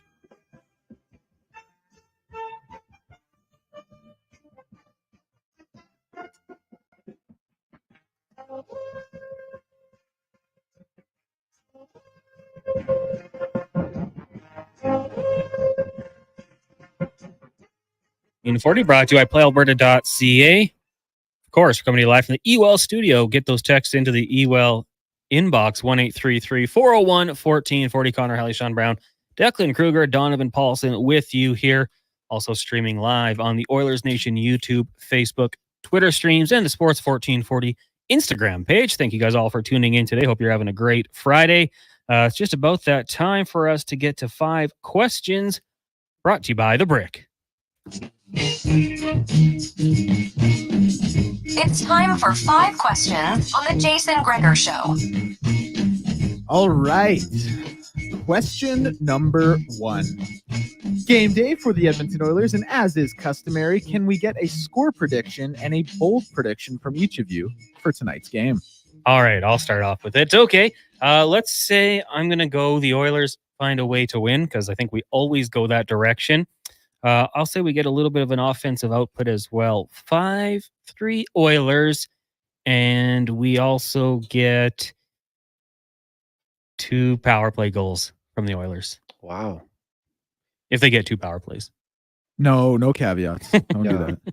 Well, if they get you one, made you your can't do bed. it. You made your bed. You got to line it. 2 power play goals. They're going 2 for 2. I'll go with we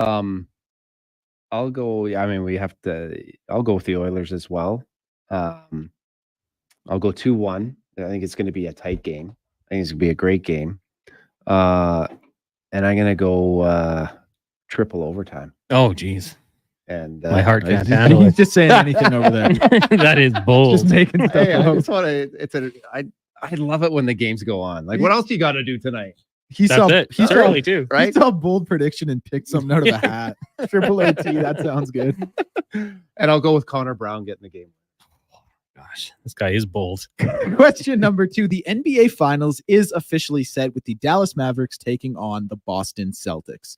What is your prediction for the series? Who wins Finals MVP? And who is one player on either team you think steps up for their club? I'll go with Dallas because not that I'm a gigantic NBA fan, but are they not a little bit of a surprise getting to where they've gotten to? Right? Yeah, I think so. Mid-range in the playoff picture. More surprising. Yeah. I mean, you can go with Luka, but I don't know. I'll go with Kyrie Irving as what was that? The MVP or Finals MVP? Finals MVP. Okay. I agree with you, but I'll just take the opposite side. Let's take Celtics in 6. Obviously, maybe a bad taste in their mouth from when they lost the Golden State Warriors a couple of years ago. Jason Tatum MVP, and a player who's going to elevate their game and surprise us, the unicorn, Kristaps Porzingis, coming back from the calf injury. Good answers. Gustav, question number 3. Jump the gun there a little bit. Gustav Forsling has been great for the Panthers this series, and with an 8-year extension signed at a $5.75 million AAV earlier this year, there are now talks he is one of the best value contracts in the league. Taking the Oilers out of the equation because, of course, Draisaitl and Hyman's contracts are such incredible value. Which player in the NHL do you think has the best value contract right now? Can I go with an Oiler who isn't those two players? Well, I mean, I did say taking Oilers out of it, but yeah, sure. No, go for it. I misread it a little bit, so my bad. I'm going to I wanted to go with Stuart Skinner and give him some shine. Obviously, the Oilers duo for the future has a bit of a high number when you factor in Jack Campbell's $5 million. But I think for the Edmonton Oilers, getting a starting goaltender in Stuart Skinner, the season that he had after the slow start, I'm going to throw his name out there as a really good value contract for the Edmonton Oilers for the next couple of years. So sorry, I misread the question, but I'm rolling with Stu. Oh, maybe I misread it myself too. So this will be, I'll go with the Dallas. I'll go with Stankoven as far as being a value for contract. I mean, he's a young kid. He's on an entry-level deal. He's playing a gigantic role, undersized forward. I'll go with him. Question number 4. The French Open is full swing, and I'll tell you, watching those guys and women, they're incredible. I said this on the lowdown earlier today. I think this is the number 1 sport I would be the worst at if I was to play against the pros. Which sport do you two gentlemen think you would be the worst at if you were to play against the elite of the elite at the professional level?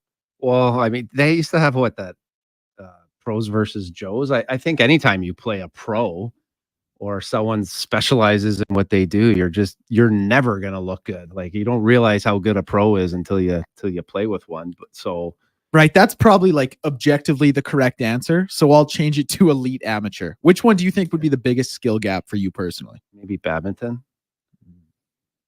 Every sport for me. So boxing, and that would probably have the most dire consequences because I'd be dead. Like, I feel like those guys punch so hard. And Declan, you could attest to this. Like, the second I put my guard down, I'm going down. MMA, same sort of thing. I had my buddy who does MMA. I asked him to put a chokehold on me. He did it for like half a second. I panicked and couldn't breathe. Those combat sports are terrifying to me. So that would be it. But I think, like, throw me on the ice doing what hockey players do on a gym floor is tough. But then you strap on the blades. I think hockey's got to be right up there. I would go I'd go MMA. Like boxing, I'd rather get hit, like punched. Mm-hmm. MMA, they come at like you different. Like, I don't want to be kicked and worried about being choked or flipped over.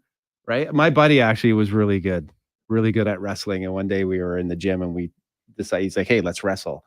And I don't think there's any worse feeling than like some guy rolling around on you. Right? I remember he threw me in a choke. Not only did the choke suck, but the fact he had hairy forearms. Yeah. Right. And he's underneath me there. I got these hair. I was just like, yeah, get me out of here. Like that. Yeah. So like MMA would be a tough one because those guys have so many disciplines that they could get you with. Yeah. It's not just one. Question number 5, hypothetical Friday. The lottery tonight is 70 schmil. If you won this, what is the first fun thing you would do with the money? And not paying off bills. Like, I know some people my age talk about buying their parents a house, et cetera, et cetera. I'm talking the first truly fun thing you do with this money. Well, you can get your ticket at playalberta.ca. You could make this reality for one. Brownie, how about you go first? Yeah. For me, one of my dream things to do when the kids get a little bit older is to get like a C-class or some type of motorhome and like just travel North America. Mm-hmm. That would be, that would be one of my dream things. Like if you look at some of those motorhomes and how nice they are, I mean, they're expensive.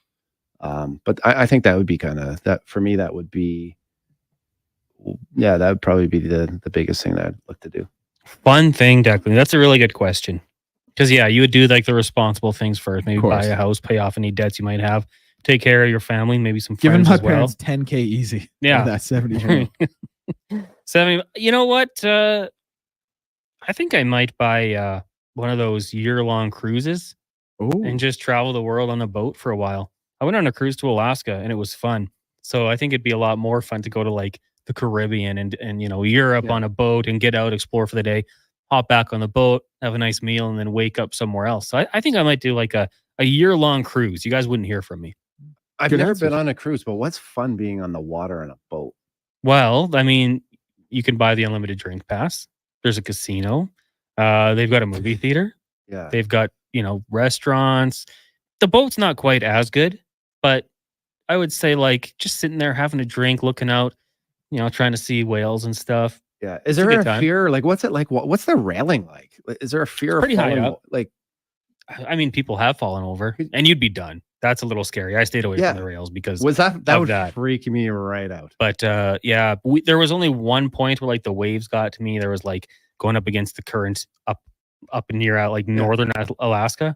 That was a little tough, but no, it's a good time. What's it like sleeping? Like, are you rocking? Like, is it? It wasn't so bad for us. I've heard some stories of people who get like knocked out of their bed. Like, what's the pass between like South Africa and Antarctica? Do you guys know what that's called? No, but I wish I did. Someone on the text line will know for sure. I'm buying a Hellcat, by the way. Well, a what? A Hellcat. What's that? Dodge Charger. Hellcat. Yeah. Oh, a car. I'm not a big car guy myself. Yeah. We were going to get to you, Declan. I just wanted. What is it? A Dodge? What? A Hellcat. Is that like when they got? Yeah, I don't know. It's just the type of car. Why that car? Charger. Yeah, exactly. Yeah. It's just cool. I can get behind the Charger. Nice a Charger out of all the cars you could buy a Charger. Oh, I'm buying a couple, but that's the first one. Terrible investment. That's the what one, color? What color? Probably purple. Really? It's the one Gunner raps about the most. So. Well, before we let you go here, we're already late, but what was like do you have any, I want to say, fun purchases you made with that NHL contract? Anything you regret? Because I know you were very responsible. Fun purchases. Yeah, to be honest, well, I bought a cottage. That was, I don't know if that was fun. Bought a Cavalier. I don't know if that was fun. A Cavalier, the car? Well, I leased it. Actually, I didn't even buy it. So I guess that's driving Devin crazy. You got a Cavalier. Yeah. So, yeah. What did I buy? Fun. I don't think I bought anything. Nights out, maybe? It didn't really, honestly, I don't think it didn't change my life in any way. Other than, I don't have a great answer for that. Pretty boring. Just just put it in the bank. That's responsible. More people should do that. Yeah. So I just, you know what, I wasn't really missing anything, and I don't really do nothing really. Like cars never really excited me. Sorry, Declan. Yeah, that was pretty simple. Still simple. Jordan says Edo. Yeah, that'd be good. Someone said they would buy out Darnell Nurse's contract. That's low blow. Playbook Vic, I would do a summer-long motorcycle tour of North America, stopping in every MLB and NFL city to catch a game. That'd be good. Mm-hmm. When you do your tour, you could do that. Hit up every MLB ballpark. That'd be fun. So fastest production car, Declan. Someone says he thinks you mean Challenger. Charger Challenger. I know what I'm talking about. How do you guys mean? I'm buying a Hellcat. Get out, and you guys after this, no one can take a ride in it. I don't want to. I'll be swinging by the mall, revving the Hemi, and you guys will have to be like, "Damn, I wish I was in that car." Do you do anything to it? Do you lower it? Put low profile tires, or No, I'd probably keep it as is. I'm not a big car mod guy. Really? Yeah, the boys over there at Dodge, they know how to make a car, so I'm leaving it as is. I'd be like, God, that guy's car is loud. Shut up. Because I don't know much about cars. Okay, Drake Passage. That's the sea between Antarctica and South America, which gets crazy. I would probably avoid that part. I'll just hang out somewhere else and they could pick me up on my year-long cruise. It's right. Yeah. Hey, I want to do a cruise. I haven't yet, but I think it would be kind of something unique, different. But I'd be scared that, you get, what is it? You get seasickness. You can buy some wristbands. Yeah, but and you're stuck out there. Yeah. It's kind of eerie. Like for me, like you're just in this, you can't see anything. Like it's just darkness around you. Like it's kind of spooky. Yeah. You just go to bed, wake up and it's good and you're in a new city. Sean, thank you for doing this today. Yeah. It took 4 of us to fill in for Gregor here, but we made it. Hopefully Gregor's having fun with the family, enjoying. There's nothing better getting to the mountains and getting to Canmore or Banff or like just getting out to that area. Yeah. Is so relaxed. Just the drive alone, I find once you get there. Once you get past Calgary. Yeah. Beautiful. Out to Jasper is nice too, but hope he's having a good time and we'll talk to you next Friday. Okay, guys. Have a good weekend. There you go. Former NHLer Sean Brown joining us as he does every Friday here on the show from 3 to 5. I will take a break still to come up on the Jason Gregor Show. We've got Mark Spector next, and then Alan Mitchell from the Lowdown with Low Tide will join us at around 5:25, give or take. Right now, we are going to get to a Sports 1440 update brought to you by Booster Juice. Visit our Booster Juice today. Try the new Strawberry Blush Smoothie. Sip, blush, and savor as you fall in love with the new flavor. Only at Booster Juice. Here is Declan Kruger. This is a Sports 1440 update. And your Sports 1440 update. Game day for the Edmonton Oilers as they play the Dallas Stars in Game 5 of the Western Conference Finals. Puck drop at 6:30. And the lineup changes for the Edmonton Oilers will be Sam Carrick drawing in for Derek Ryan. MLB scores around the majors. One game that finished earlier today, it was the Reds over the Cubs 5-4. Right now, Cardinals and Phillies tied at 0 in the bottom of the second. Rays and Orioles with that same score in the top of the first. First pitch in just about 15 seconds here. We'll see the Blue Jays and Pirates going Jose Barrios on the mound in that one. RBC Canadian Open has a new leader. Ryan Fox sitting 10 under, tied with Robert McIntyre. Ryan Fox 6 under on the day. Mackenzie Hughes, the lone Canadian, in the top 5. He sits at 7 under through 2. Mem Cup getting going in about 23 minutes here. Moose Jaw and Saginaw will play for the right to play London in the final. And the Edmonton Elks preseason action goes tonight out in BC against the Lions. Kickoff for that one, 8 p.m. I'm Declan Kruger, and this has been a Sports 1440 update. Sports 1440 in West Edmonton Mall and Wetaskiwin. CKJR is a Stingray radio station. Do you buy Fountain Tire right now? Fountain Tire. Being on the road together means getting a great deal on tires. You can save up to $200 on select tires. And get up to $200 By Crystal Glass. Brought to you by Crystal Glass. The clear. Restrictions apply. Financing available. Book online today. I can tell by the look Welcome back. you're thinking about it. Gather around the radio, kiddies, for the best time of day. It's Oodle Noodle time. Listen in this week as your noodle hero battles the barbarous Bobby Burger. People and Sing what- along. You know the words. Noodle noodle time. Noodle noodle time. You know what time it is now. Get up and give me your best Oodle Noodle dance. Your best time of day is Oodle Noodle time. Japa Machinery Group knows that XCMG may not roll off the tongue, but Japa's team will help keep your construction jobs rolling on time and on budget with heavy equipment sales and rentals. Visit japamachinery.com to find out more. For 50 years, GS Construction has been laying the groundwork for your community, but they couldn't have done it without building their employees from the ground up. Many of GS Construction's employees started without any industry experience at all. But because of such programs such as GS's Next Person Up, they've gone on to become valued members of the team. If you want to join the team as a laborer, pipe layer, or pipe layer's helper, lead hand, operator, top man, or woman, or water and sewer foreman, visit gsconstruction.ca. Sports 1440 has added another player to our lineup. Tonight, from 6 to 9, check out Turn Sports with your host, Navin Romerick. Edmonton's exclusive home of sports talk is now rolling 24 hours a day, 7 days a week. You've got a go-to coffee spot, a trusted barber, even a lucky game day jersey.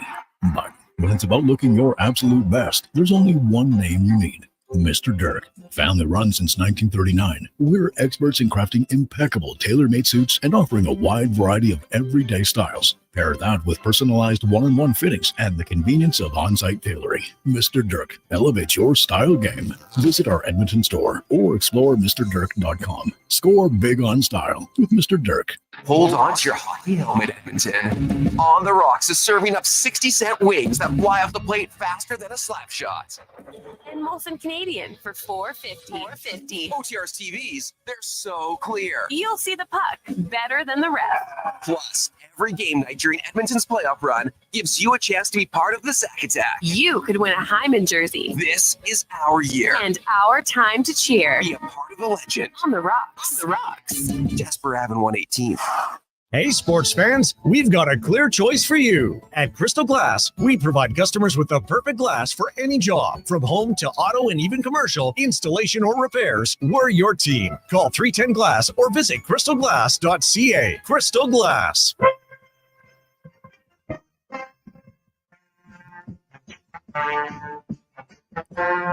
Portions of this hour brought to you by Crystal Glass, the clear choice for all your auto, residential, and commercial glass. Call 310 Glass or book now at crystalglass.ca.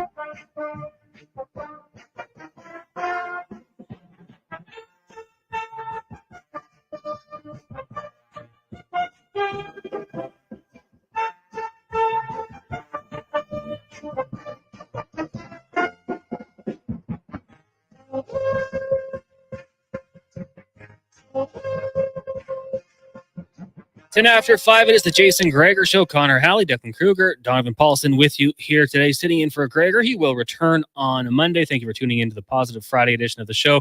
As always, brought to you by PlayAlberta.ca. Of course, you can use promo code Gregor50, get a $50 free play with a minimum deposit of $5. Also, it is the $70 million lotto max with 14 max millions. You can get your ticket online at PlayAlberta.ca. The text line 1-833-401-1440. The EWEL inbox. EWEL giving you more than premium quality electrical products. Are you ready to elevate your projects? Contact EWEL to discuss how they can partner with you for success. EWEL.ca. Right now, we are going to get to the Spec Report, brought to you by GS Construction. They are celebrating their 50th anniversary this weekend. They want to say thank you to all their employees and customers for the support. Thank you, Go Oilers, from GS Construction. Mark Spector of Rogers Sportsnet joins us live from Dallas. Spec, good afternoon. How are you doing today? Doing okay. Just heading over to the game right away here, man. It's going to be a beauty. We won't take up too much of your time, but quickly, a rundown of yesterday on and off the airplane, tarmac, just waiting. How frustrating was that on a level of 1 to 10 for you yesterday? It's just another travel day, man. The way it is. You can't, it's not frustrating. You sit in an airport for 12 hours. What are you going to do? You have a bite to eat. You stick, you get on the plane, you get off the plane, whatever, man. It's how it works. The important thing is that we're here. I respect you're able to take that in stride. The Edmonton Oilers, I think you had it earlier today, some changes in the lineup coming off the win. Not a major one, but Derek Ryan coming out, Carrick going in. What do you make that little shakeup for the Edmonton Oilers? And I mean, it's really hard to be critical of Coach Knobloch because everything he's done, it seems to work quite well. Yeah, I think I like what he's doing here. I'm totally with you, Connor. Anyone who sits back and wants to second guess a coach who's batting about .998 with his lineup changes, that is a poor odds for me. I'm going to get out of Knobloch's way and let him do whatever he wants to do and assume that it's the right call. Carrick comes in, Ryan comes out. I think I want to say this. One thing we're learning this year, I think Knobloch's kind of showing us something that most, I've covered a lot of these playoffs, and there's a lot of coaches who say we got great depth, but they use 12 forwards and 6 defensemen until someone gets hurt, and then when you get late into the playoffs like this, you go, oh, gee, my guy hasn't played for a month and a half. Knobloch is showing us that if you have good depth, it doesn't mean anything unless you use it. And all of a sudden, he's got a Corey Perry in here that's had, a bunch of time off between whatever it was, game 6, I think, of the Vancouver series and game 4 of the Dallas series. And he's got Derek Ryan and Sam Carrick. They've been in, they've been out. They're both ready to play at any moment. They're both live and their legs are good. And they're both fresh, but not rusty. I'd ask you this. I suspect Pete DeBoer wishes he'd have given a guy like Joe Pavelski a few days off at some point in this run, because he appears, Joe Pavelski, to be running on fumes here. And it's kind of late now, right? It's kind of late to start thinking you're going to give him a day off now. You touched on it there. Just guys, having extended periods of time off. Obviously, Philip Broberg, long time off for him between NHL games. He gets out there and looks pretty good. What did you make of his play, and how do you think he'll be handled going into the game tonight? Well, really quiet, and that's all you want out of this guy. Like, who cares if Phil Broberg gets a point, right? His game's not about scoring points, right? He played in game 4 a very solid retrieval, move the puck game. He skates it as much as he has to, but not more than he has to. He followed the play a couple times in the offensive zone because that was the play to make, but he didn't get caught down there and he didn't force anything. Really, really, really a positive sighting here, what we're seeing with this guy. Like, we thought he was going to get the job this year in Edmonton. Remember, it was his job to lose in training camp, and Desharnais took it from him. Next year, this kid's got to play in the NHL. He's ready. He's unless something goes crazy here in the next game or two, he shows if he can step in at this stage of the game, he could certainly play the 82 in the regular season. They had a hiccup developing Philip Broberg. We all know that, but they appear to have recovered. His game has recovered, and there looks again like there's a really good young left shot D-man there for years to come.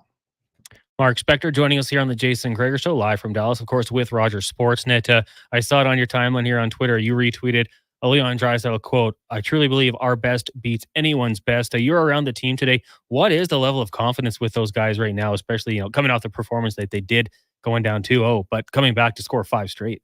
Yeah, it's really, really high, man.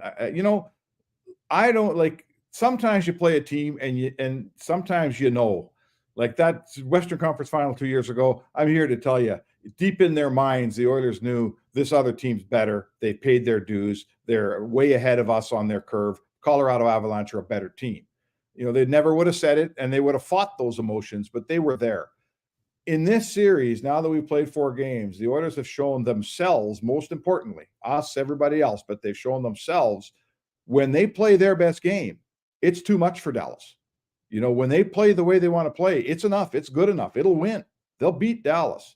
So now it becomes 2 things, right? It becomes obviously rolling out your best game for as many minutes out of the 60 as possible. And I mean, that's very obvious, I know, but that's a fight that every playoff team's fighting, is getting more than their half of the minutes in a given game. And then we know Dallas is going to get some minutes, right, Connor? They're not just going to sit back and let the Oilers run their show. And when Dallas has their minutes, surviving those minutes, right?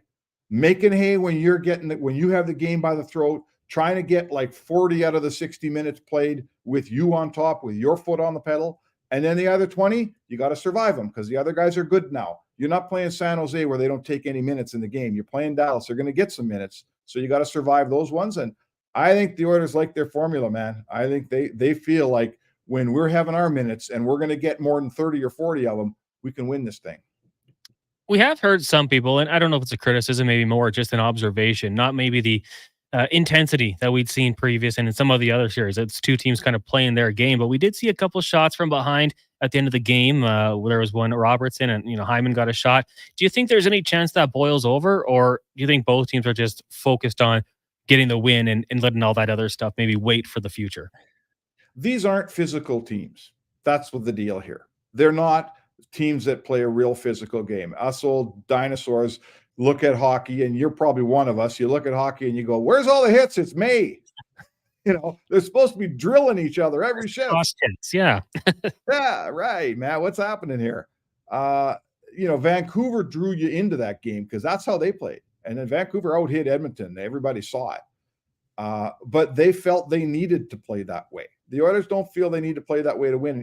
Either does Dallas. So no one's starting the fight in this series, and I don't think the fight's ever going to happen. I'm disappointed at some of the flybys I see when Miro Heiskanen goes back to get a puck. To me, I don't care what kind of team you are, what kind of player you are. When you get a shot at their best defenseman, you got to take it in the playoffs. I mean, you have to.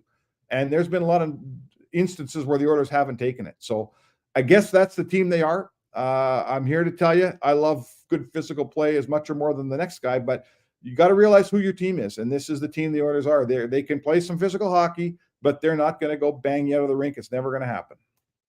You talk about Heiskanen, another defenseman we're watching here going into the game tonight will be Chris Tanev. Suffered the injury. We had reports that he was in a walking boot. I don't know if you got a chance to talk to any of the Stars players or media today, but any thoughts on Tanev, and then just your thoughts if he is limited or unable to go? Just how much of a loss is this for a Stars team who we see is pretty heavy with their 5 defensemen and kind of one player single-digit minutes typically? Yeah, I know. There's a few things here. First of all, there is reports he was seen walking in the rink today without a boot on. So that's the first report. Sean Shapiro, I saw on Twitter reporting that. So no boot. That's good news for Tanev. The second thing here is, can you move? So you can skate. Great. You can skate. Can you move? We just talked about how this isn't the most physical series. It's as fast a series as you're ever going to see. This is Oilers play fast and skate fast, and so does Dallas. Chris Tanev, as great a player as he is, if he can't move, he's not going to help Dallas, right? If you can't handle speed playing against the Oilers, that's huge trouble. And I think the last thing is, people talked about the Stars like there's no soft underbelly. They got all this depth and they're perfect. Well, they play 5 defensemen on a good night, right? Alec Petrovic is their 6th guy. He doesn't get much ice time.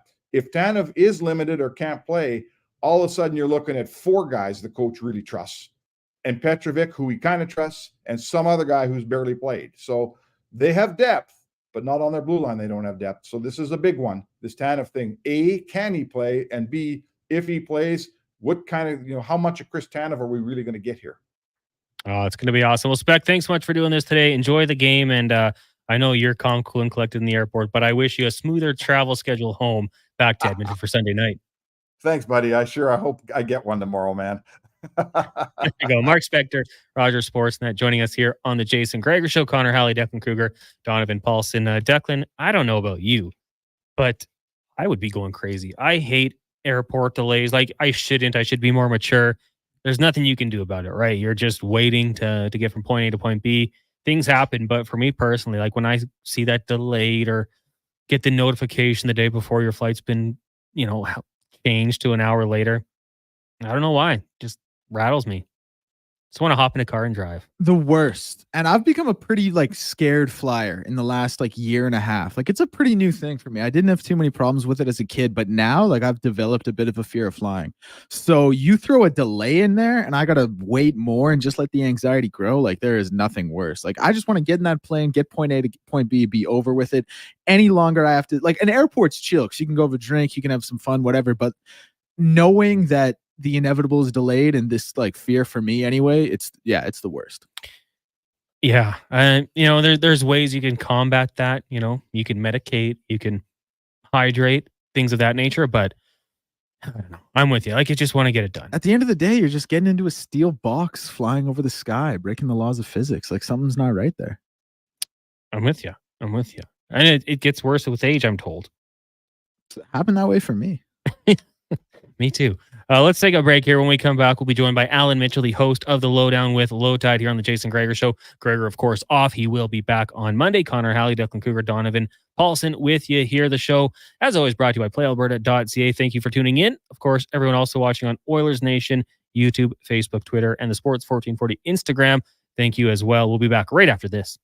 A solid financial plan is made up of more than just investments. Investments are an important part, but you need a more comprehensive approach. Roger Weird at Weird Pearson Akel & Associates Private Wealth Management understands that. He can help build a plan that includes retirement, estate planning, personal insurance, tax strategies, and yes, investments. Talk to him today and see the difference a real financial plan makes. Weird Pearson Akel & Associates. Call 780-988-4119 or visit weirdadvisoryteam.com. Gather around the radio, kiddies, for the best time of day. It's Oodle Noodle time. Listen in this week as your noodle hero battles the barbarous Bobby Burger. Now sing along. You know the word. Oodle Noodle time. Oodle Noodle time. You know what time it is now. Get up and give me your best Oodle Noodle dance. Your best time of day is noodle time. You've got a go-to coffee spot, a trusted barber, even a lucky game day jersey. But when it's about looking your absolute best, there's only one name you need. Mr. Dirk. Family run since 1939. We're experts in crafting impeccable tailor-made suits and offering a wide variety of everyday styles. Pair that with personalized one-on-one fittings and the convenience of on-site tailoring. Mr. Dirk elevates your style game. Visit our Edmonton store or explore MrDirk.com. Score big on style with Mr. Dirk. This spring, the savings continue at the Brick. Take up to 40% off furniture and mattresses, as well as the chance to scratch and save an additional 40% off your purchase. Plus, you'll have the chance to win great prizes, including a $10,000 Brick shopping spree. Find amazing deals on kitchen appliances and save up to $400 on sofas, so you can prepare your ultimate game day snacks and then watch the game in style. Some exclusions apply. See in-store for details. The Brick, saving you more. Hold on to your hockey helmet, Edmonton. On the Rocks is serving up 60-cent wings that fly off the plate faster than a slap shot. And Molson Canadian for $4.50. OTR's TVs, they're so clear. You'll see the puck better than the ref. Plus, every game night during Edmonton's playoff run gives you a chance to be part of the Sack Attack. You could win a Hyman jersey. This is our year. And our time to cheer. Be a part of a legend. On the Rocks. On the Rocks. Jasper Ave and 118th. Building or renovating, you want to work with someone who sees and understands your vision. BIE Engineering is a family-owned, experienced structural engineering consulting firm serving commercial and residential clients in Edmonton and surrounding area. Homeowner or large company, they'll work with you to help see your ideas through. BIE Engineering can help prevent problems, deliver solutions, and minimize your risk. BIE Engineering. Request a quote for your project today. Visit bieeng.com.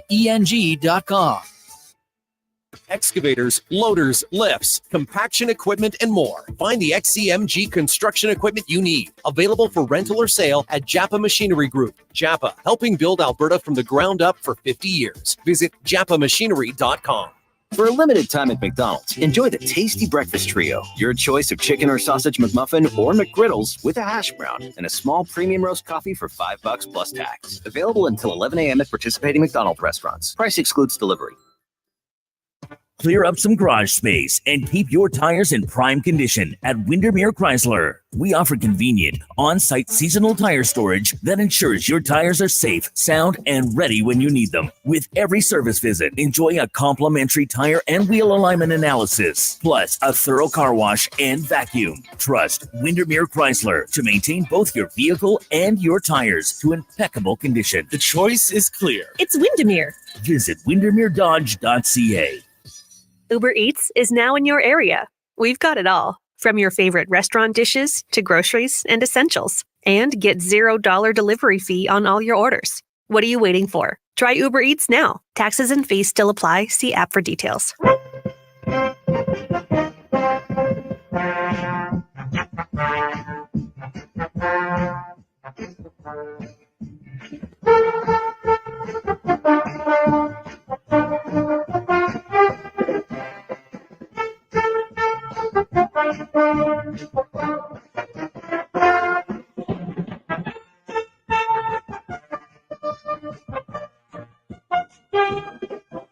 Portions of this hour brought to you by Papa John's. Order your favorite pizza or pizzas and use the promo code Gregor and get 20% off all day, every day at papajohns.ca.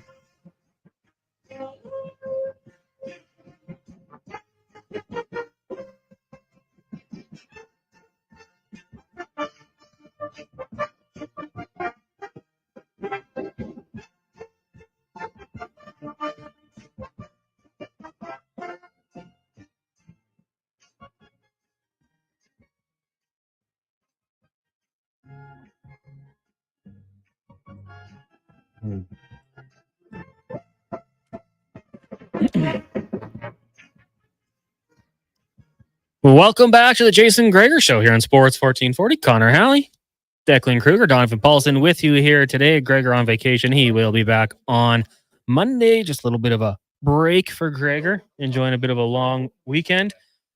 Text line open, 1-833-401-1440. We're in the eWell studio. Couple texts coming in here. Playbook Vic says airports with bars and sports on around the clock. Would you rather be on a faulty plane or fly through bad weather? No, I think when you put it that way, that's a pretty good point. Watching sports for a little while is pretty good. You take it easy, you sit back, have a bite to eat. And that's hindsight. Playbook Vic, always with the wise words. Right now, we're going to get in the room, brought to you by Next Gen Transportation. New platform trailers have arrived and ready for work. Order yours now at nextgentransportation.com. We've got Alan Mitchell, the host of The Lowdown with Lowtide. You can get his writing at The Athletic. LT, how you doing today? I'm good. It's beautiful. Like, so good. And there's no bad weather until like July. So cool. No bad weather till July? No, I'm lying. I think there's rain Monday. That's okay. Isn't it windy out there? It's terrible. I don't care anymore. I'm refusing to buy into any bad weather anymore. I just want to not have to miss out on so much. That's what I tell myself. Brandon and Eddie Steele and Carrie said they're out golfing right now, and we're stuck in the studio. So I'm trying to downplay the weather a little bit to make it myself feel a little bit better. Well, I feel bad for Eddie Steele. If he's golfing with those guys, he'd probably rather be home. My goodness. That'd be something. See how much the wind affects their play. LT, we are an hour and 10 minutes away from puck drop down in Dallas. Oilers and Stars meeting game 5. I'll open with a very broad question. How are you feeling about this one? How should the Oilers feel confidence-wise heading into game number 5? I'm excited for the Oiler players, Connor McDavid, Leon Draisaitl, everybody involved. Ryan Nugent-Hopkins has played so many games that didn't matter, and now he's in a game that matters so much. And I think that the fans are kind of in the same boat where, I mentioned this morning that, a lot of people get in a car, -40, dead of winter, December. They're pretty convinced the Oilers are going to lose the game. They're going to see Alex Hemsky or, some player that they really like, or Sheldon Surrey or whomever. There were a lot of games over the last, this century after 06, where Oiler fans, a very loyal bunch, were going to a game where the chances of winning weren't high, where they would be cheering, Hope, Hall, Omar, Payarfi, and Eberle. I almost forgot it. And, they were just loyal to the team and cheering for the team and cheering for Laundry. And so tonight, there's a chance to, go ahead in a conference final, 3-2, and come home and win it Sunday. And I'm not saying that will happen, but the idea of it happening both for the players and for the fans is outstanding. Alan Mitchell joining us here on the Jason Gregor Show. Connor Halley, Duncan Kruger with you here today. There were some tough years for me growing up. I missed out on the great dynasty. Got a chance to watch, the mid to late 90s Oilers where you just, you were just hoping. And then they found a way to win a couple series here and there. But yeah, the expectations certainly have changed with the talent that this team has right now. One of the big questions going into the game tonight, LT, will be the health of Chris Tanev. Apparently, Mark Spector saying that walked into the ring today, no walking boot. So it seems like the pictures that we saw leaving Edmonton, maybe just precautionary. But even if he's not 100%, the Edmonton Oilers have to go at him. Yeah, and also my suspicion is they dressed an extra defenseman because, you don't what if he takes another shot at the same spot 2 minutes into the game, and now you've got that going on for the next 58 minutes. I think there's a danger there, and I think that the optimal move, ideally, you've got the player on the ice if you're Dallas, and there's no problem at all. But my suspicion is that they'll hedge their bets a little bit and run 7 defensemen. Yeah, probably a good way to go for it. What did you make of the play of Philip Broberg returning to the lineup game 4 for the Edmonton Oilers? My opinion, if you don't really notice him, it wasn't necessarily a bad thing. But what did you see from the young defenseman? He was very mobile. He didn't make any mistakes. They really put him in a fantastic spot. I was so impressed by the coaching staff who really, they did not make things difficult for him, which is exactly what you need to do, ideally in a regular season game. But he played well, and I think that they can, give him some more chores. Here is the time. I don't know what Desharnais' malady is, but he clearly needs some rest. And so, what you're going to do is play him a little more, and as he takes more time and is productive with it, then you can ease off on the pressure on the other defenders. But he's got great speed, and that is a big deal. And he's fresh. These other guys have been getting the hell beat out of them for 3 weeks now. So that's an advantage too. He's much healthier than the rest of the group. One thing we do know, there will be a little bit of a move. Derek Ryan out, Sam Carrick getting into the lineup. What do you think of this move heading into Game 5? Well, there's a lot he does. He's got a great deal of utility. He's a rugged guy. He can take own zone face-offs. He's right-handed. I think that the Oilers, it's rare in the last 20 years, but they have good players. They have so many good players. Somebody who's worthy has to be healthy scratched, and they've got a few of them. Sam Gagner really put up some offense earlier this year, and he's not in the lineup. Same with Ryan. Carrick has missed some games. I think Connor Brown's played 10 out of 16, something like that. So it's a good problem to have. I think Carrick does give them a little more utility because he is a right-handed center who has some ruggedness to him, and he's a little more physical. He can move the puck along the wall a little better than Derek Ryan, who's a little bit overwhelmed just because of their size. Al Mitchell joining us here on the Jason Gregor Show, talking Oilers and Stars. Al, what have you seen from the Oilers' penalty kill in the playoffs that has led to so much success? I wish I knew. I think it's just, they're bearing down and the goaltending is better. But there's a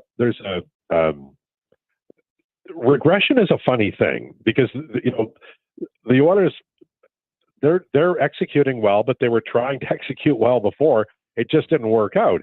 And so you're left with, and I would tell you if I noticed anything, and I'm sure, others who observe more closely will tell you something else, but I just feel like they've changed the personnel a little bit. Connor Brown is I think he's playing way better than he did at any time in the year.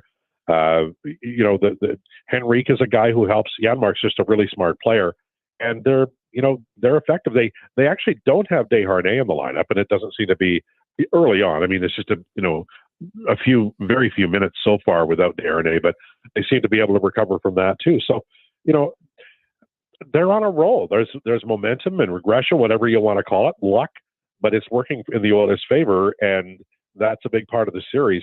Who knows when it'll turn, but you're pretty happy with what they're doing, and the fact that the Oilers don't get any power plays or haven't recently. If you look at the differential between the power play goals for and shorthanded goals for, and then what's been given up, it's pretty ridiculous. The Oilers through the playoffs are really running hot. Al, what do you think happens tonight?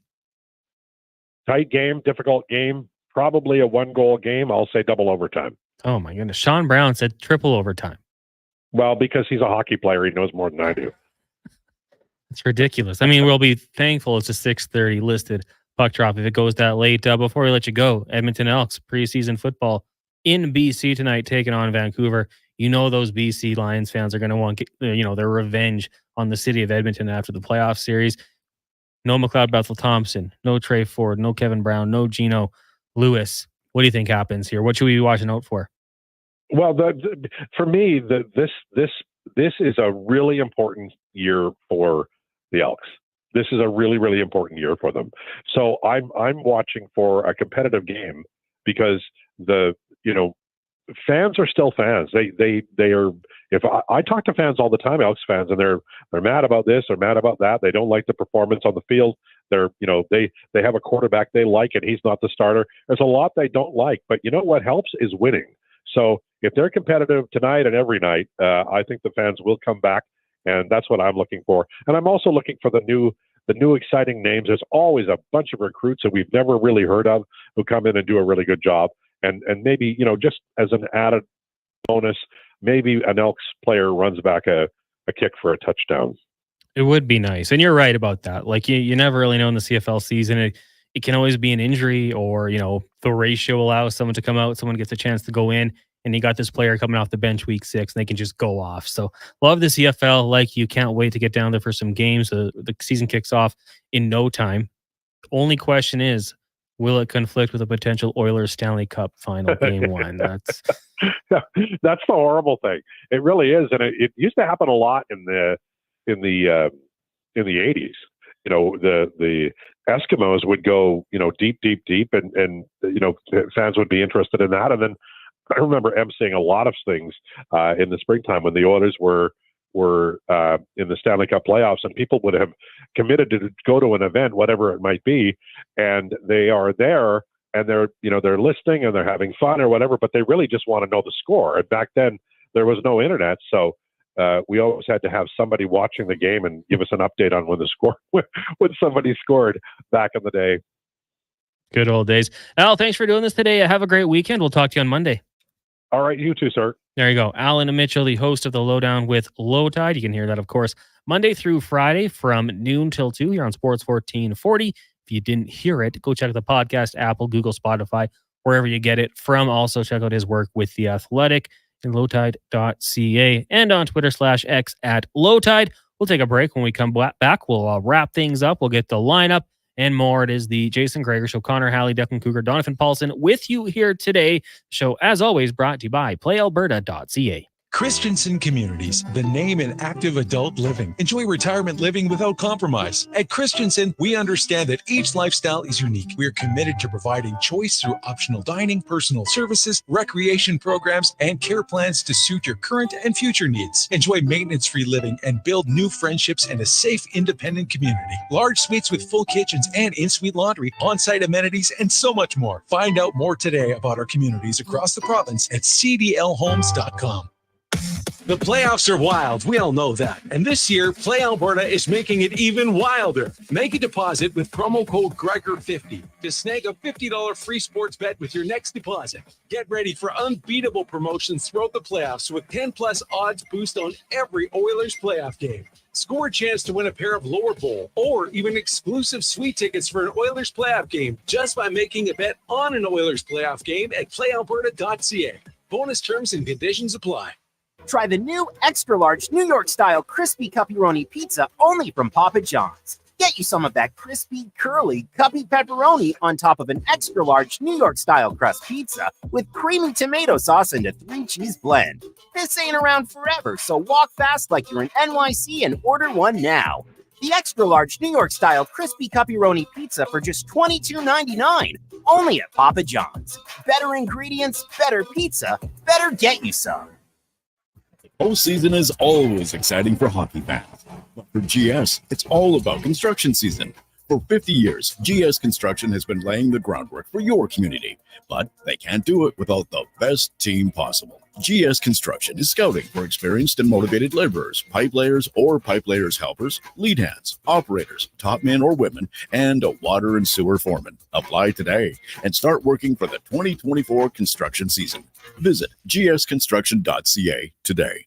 For a limited time at McDonald's, enjoy the tasty breakfast trio. Your choice of chicken or sausage McMuffin or McGriddles with a hash brown and a small iced coffee for $5 plus tax. Available until 11 a.m. at participating McDonald's restaurants. Price excludes flavored iced coffee and delivery. The crackle of a morning campfire, the collapsing of the tent, the packing of the car, the gravel under your tires, the quiet of an empty campsite, the gust of wind, the scattering of embers, the roar of a wildfire, feeling of overwhelming regret. 67% of Alberta's wildfires were started by people. Don't be that person. A message from the Government of Alberta. Before every big interview, every big presentation, every big moment, I've always looked in the mirror and put on my game face. But lately, my eyes look tired, my brow looks old, and I'm starting to think it's game over. Stop thinking and start seeing Dr. Vance Elliott for skin refreshing treatments designed to give you a fresh and natural appearance. He didn't make me look weird. No, he gave me back my game face. Book your consultation today at drvanceelliott.com.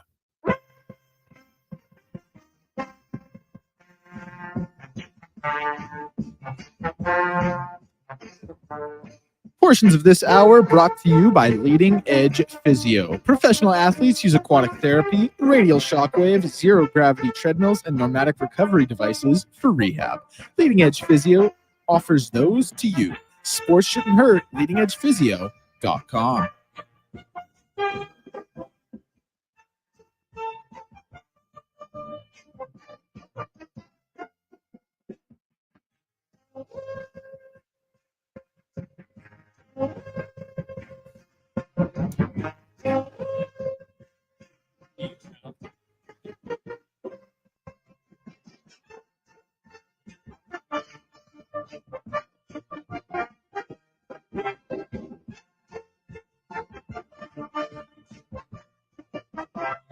It's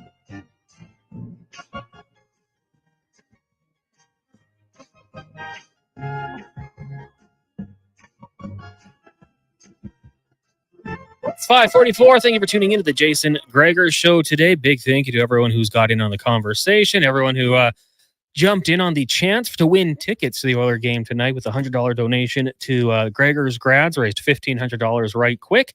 That's going to provide 5 young men with suits for their upcoming graduations. Very cool. Also doing that going forward. So always great when we can raise a little bit of money for Gregor's Grads. Connor Halley, Declan Kruger, Donovan Paulson with you here.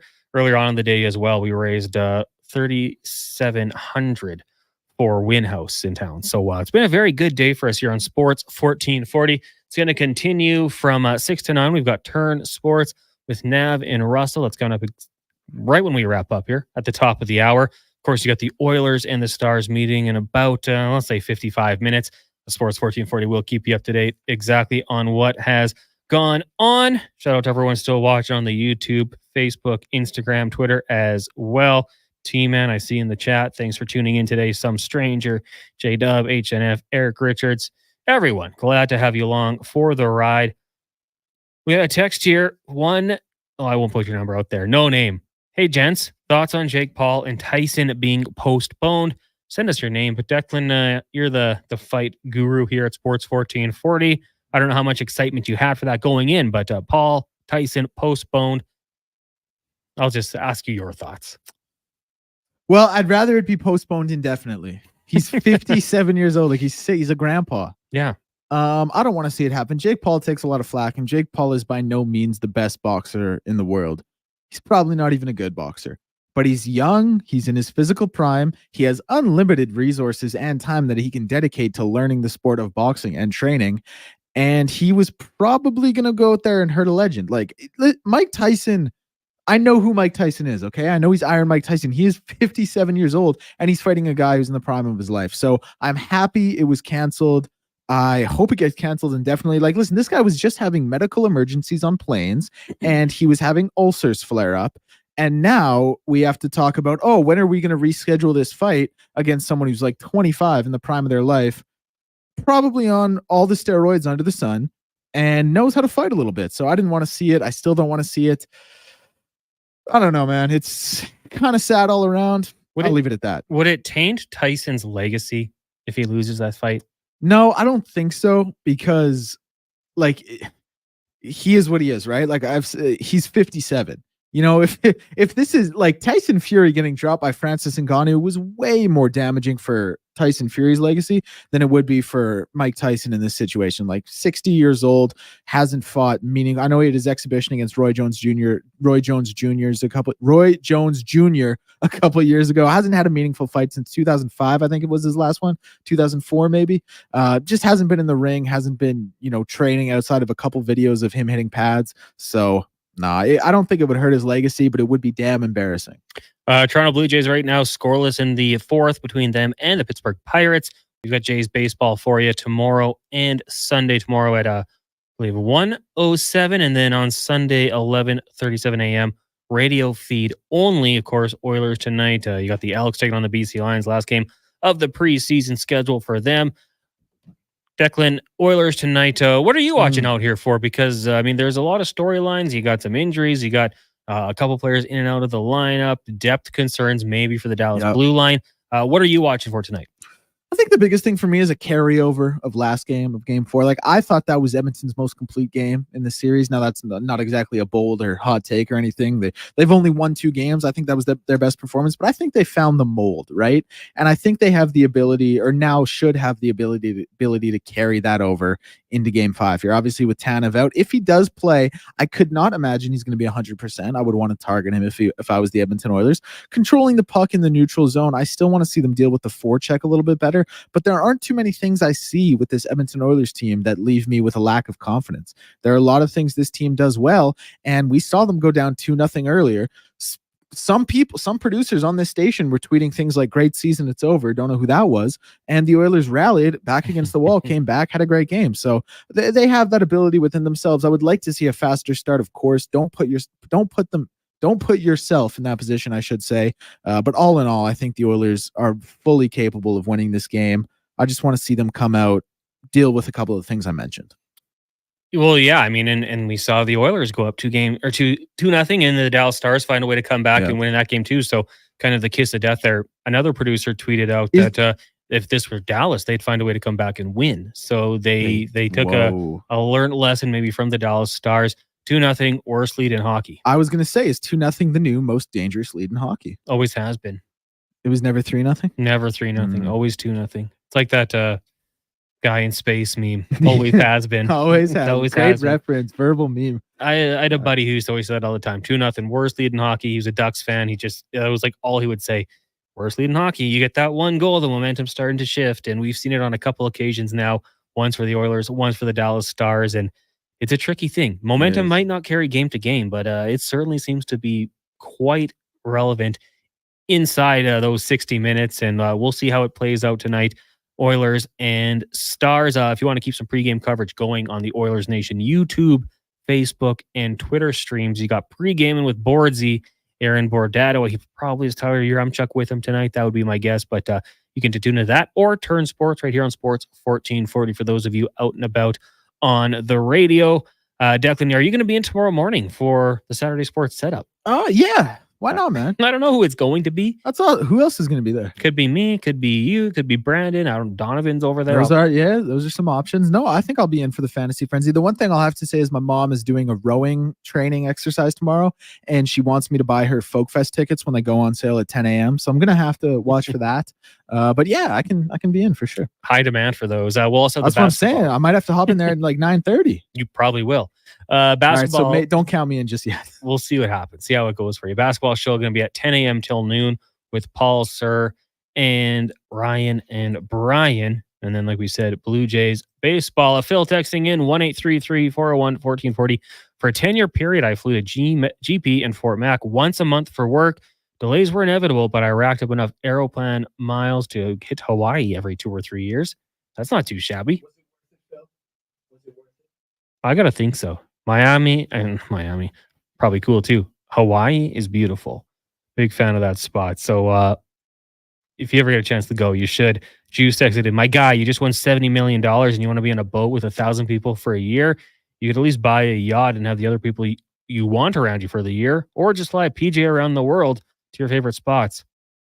And that's waiting in airports. The yacht, it's kind of small. I want that big boat. I want a nice room. I want to meet new people and go all over the world. So I think that's why I would do that. That was going back to Declan's 5 questions, but what you would do for fun money if you won $70 million. That is the lottery tonight. The Lotto Max, you can get that ticket with PlayAlberta.ca. That'll do it for us here on the Jason Gregor Show. Thank you to all of our guests today that hopped on. Sam Nestler of Daily Faceoff, Cam Tate, Laurianne Munzer, Sean Brown, Gregor, Craig Button, Spec, and Alan Mitchell. If you missed anything, you can go to jasongregor.com or check us out on Apple, Google, Spotify, wherever you get your podcast from. And make sure you give those a subscription as well. Hit that auto download button. Trust me, it'll make your life a whole lot easier. Have a great weekend, everyone.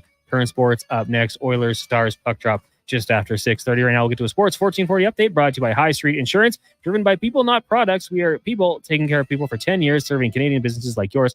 HighStreetInsurance.com. Here is Declan Kruger. This is a Sports 1440 update.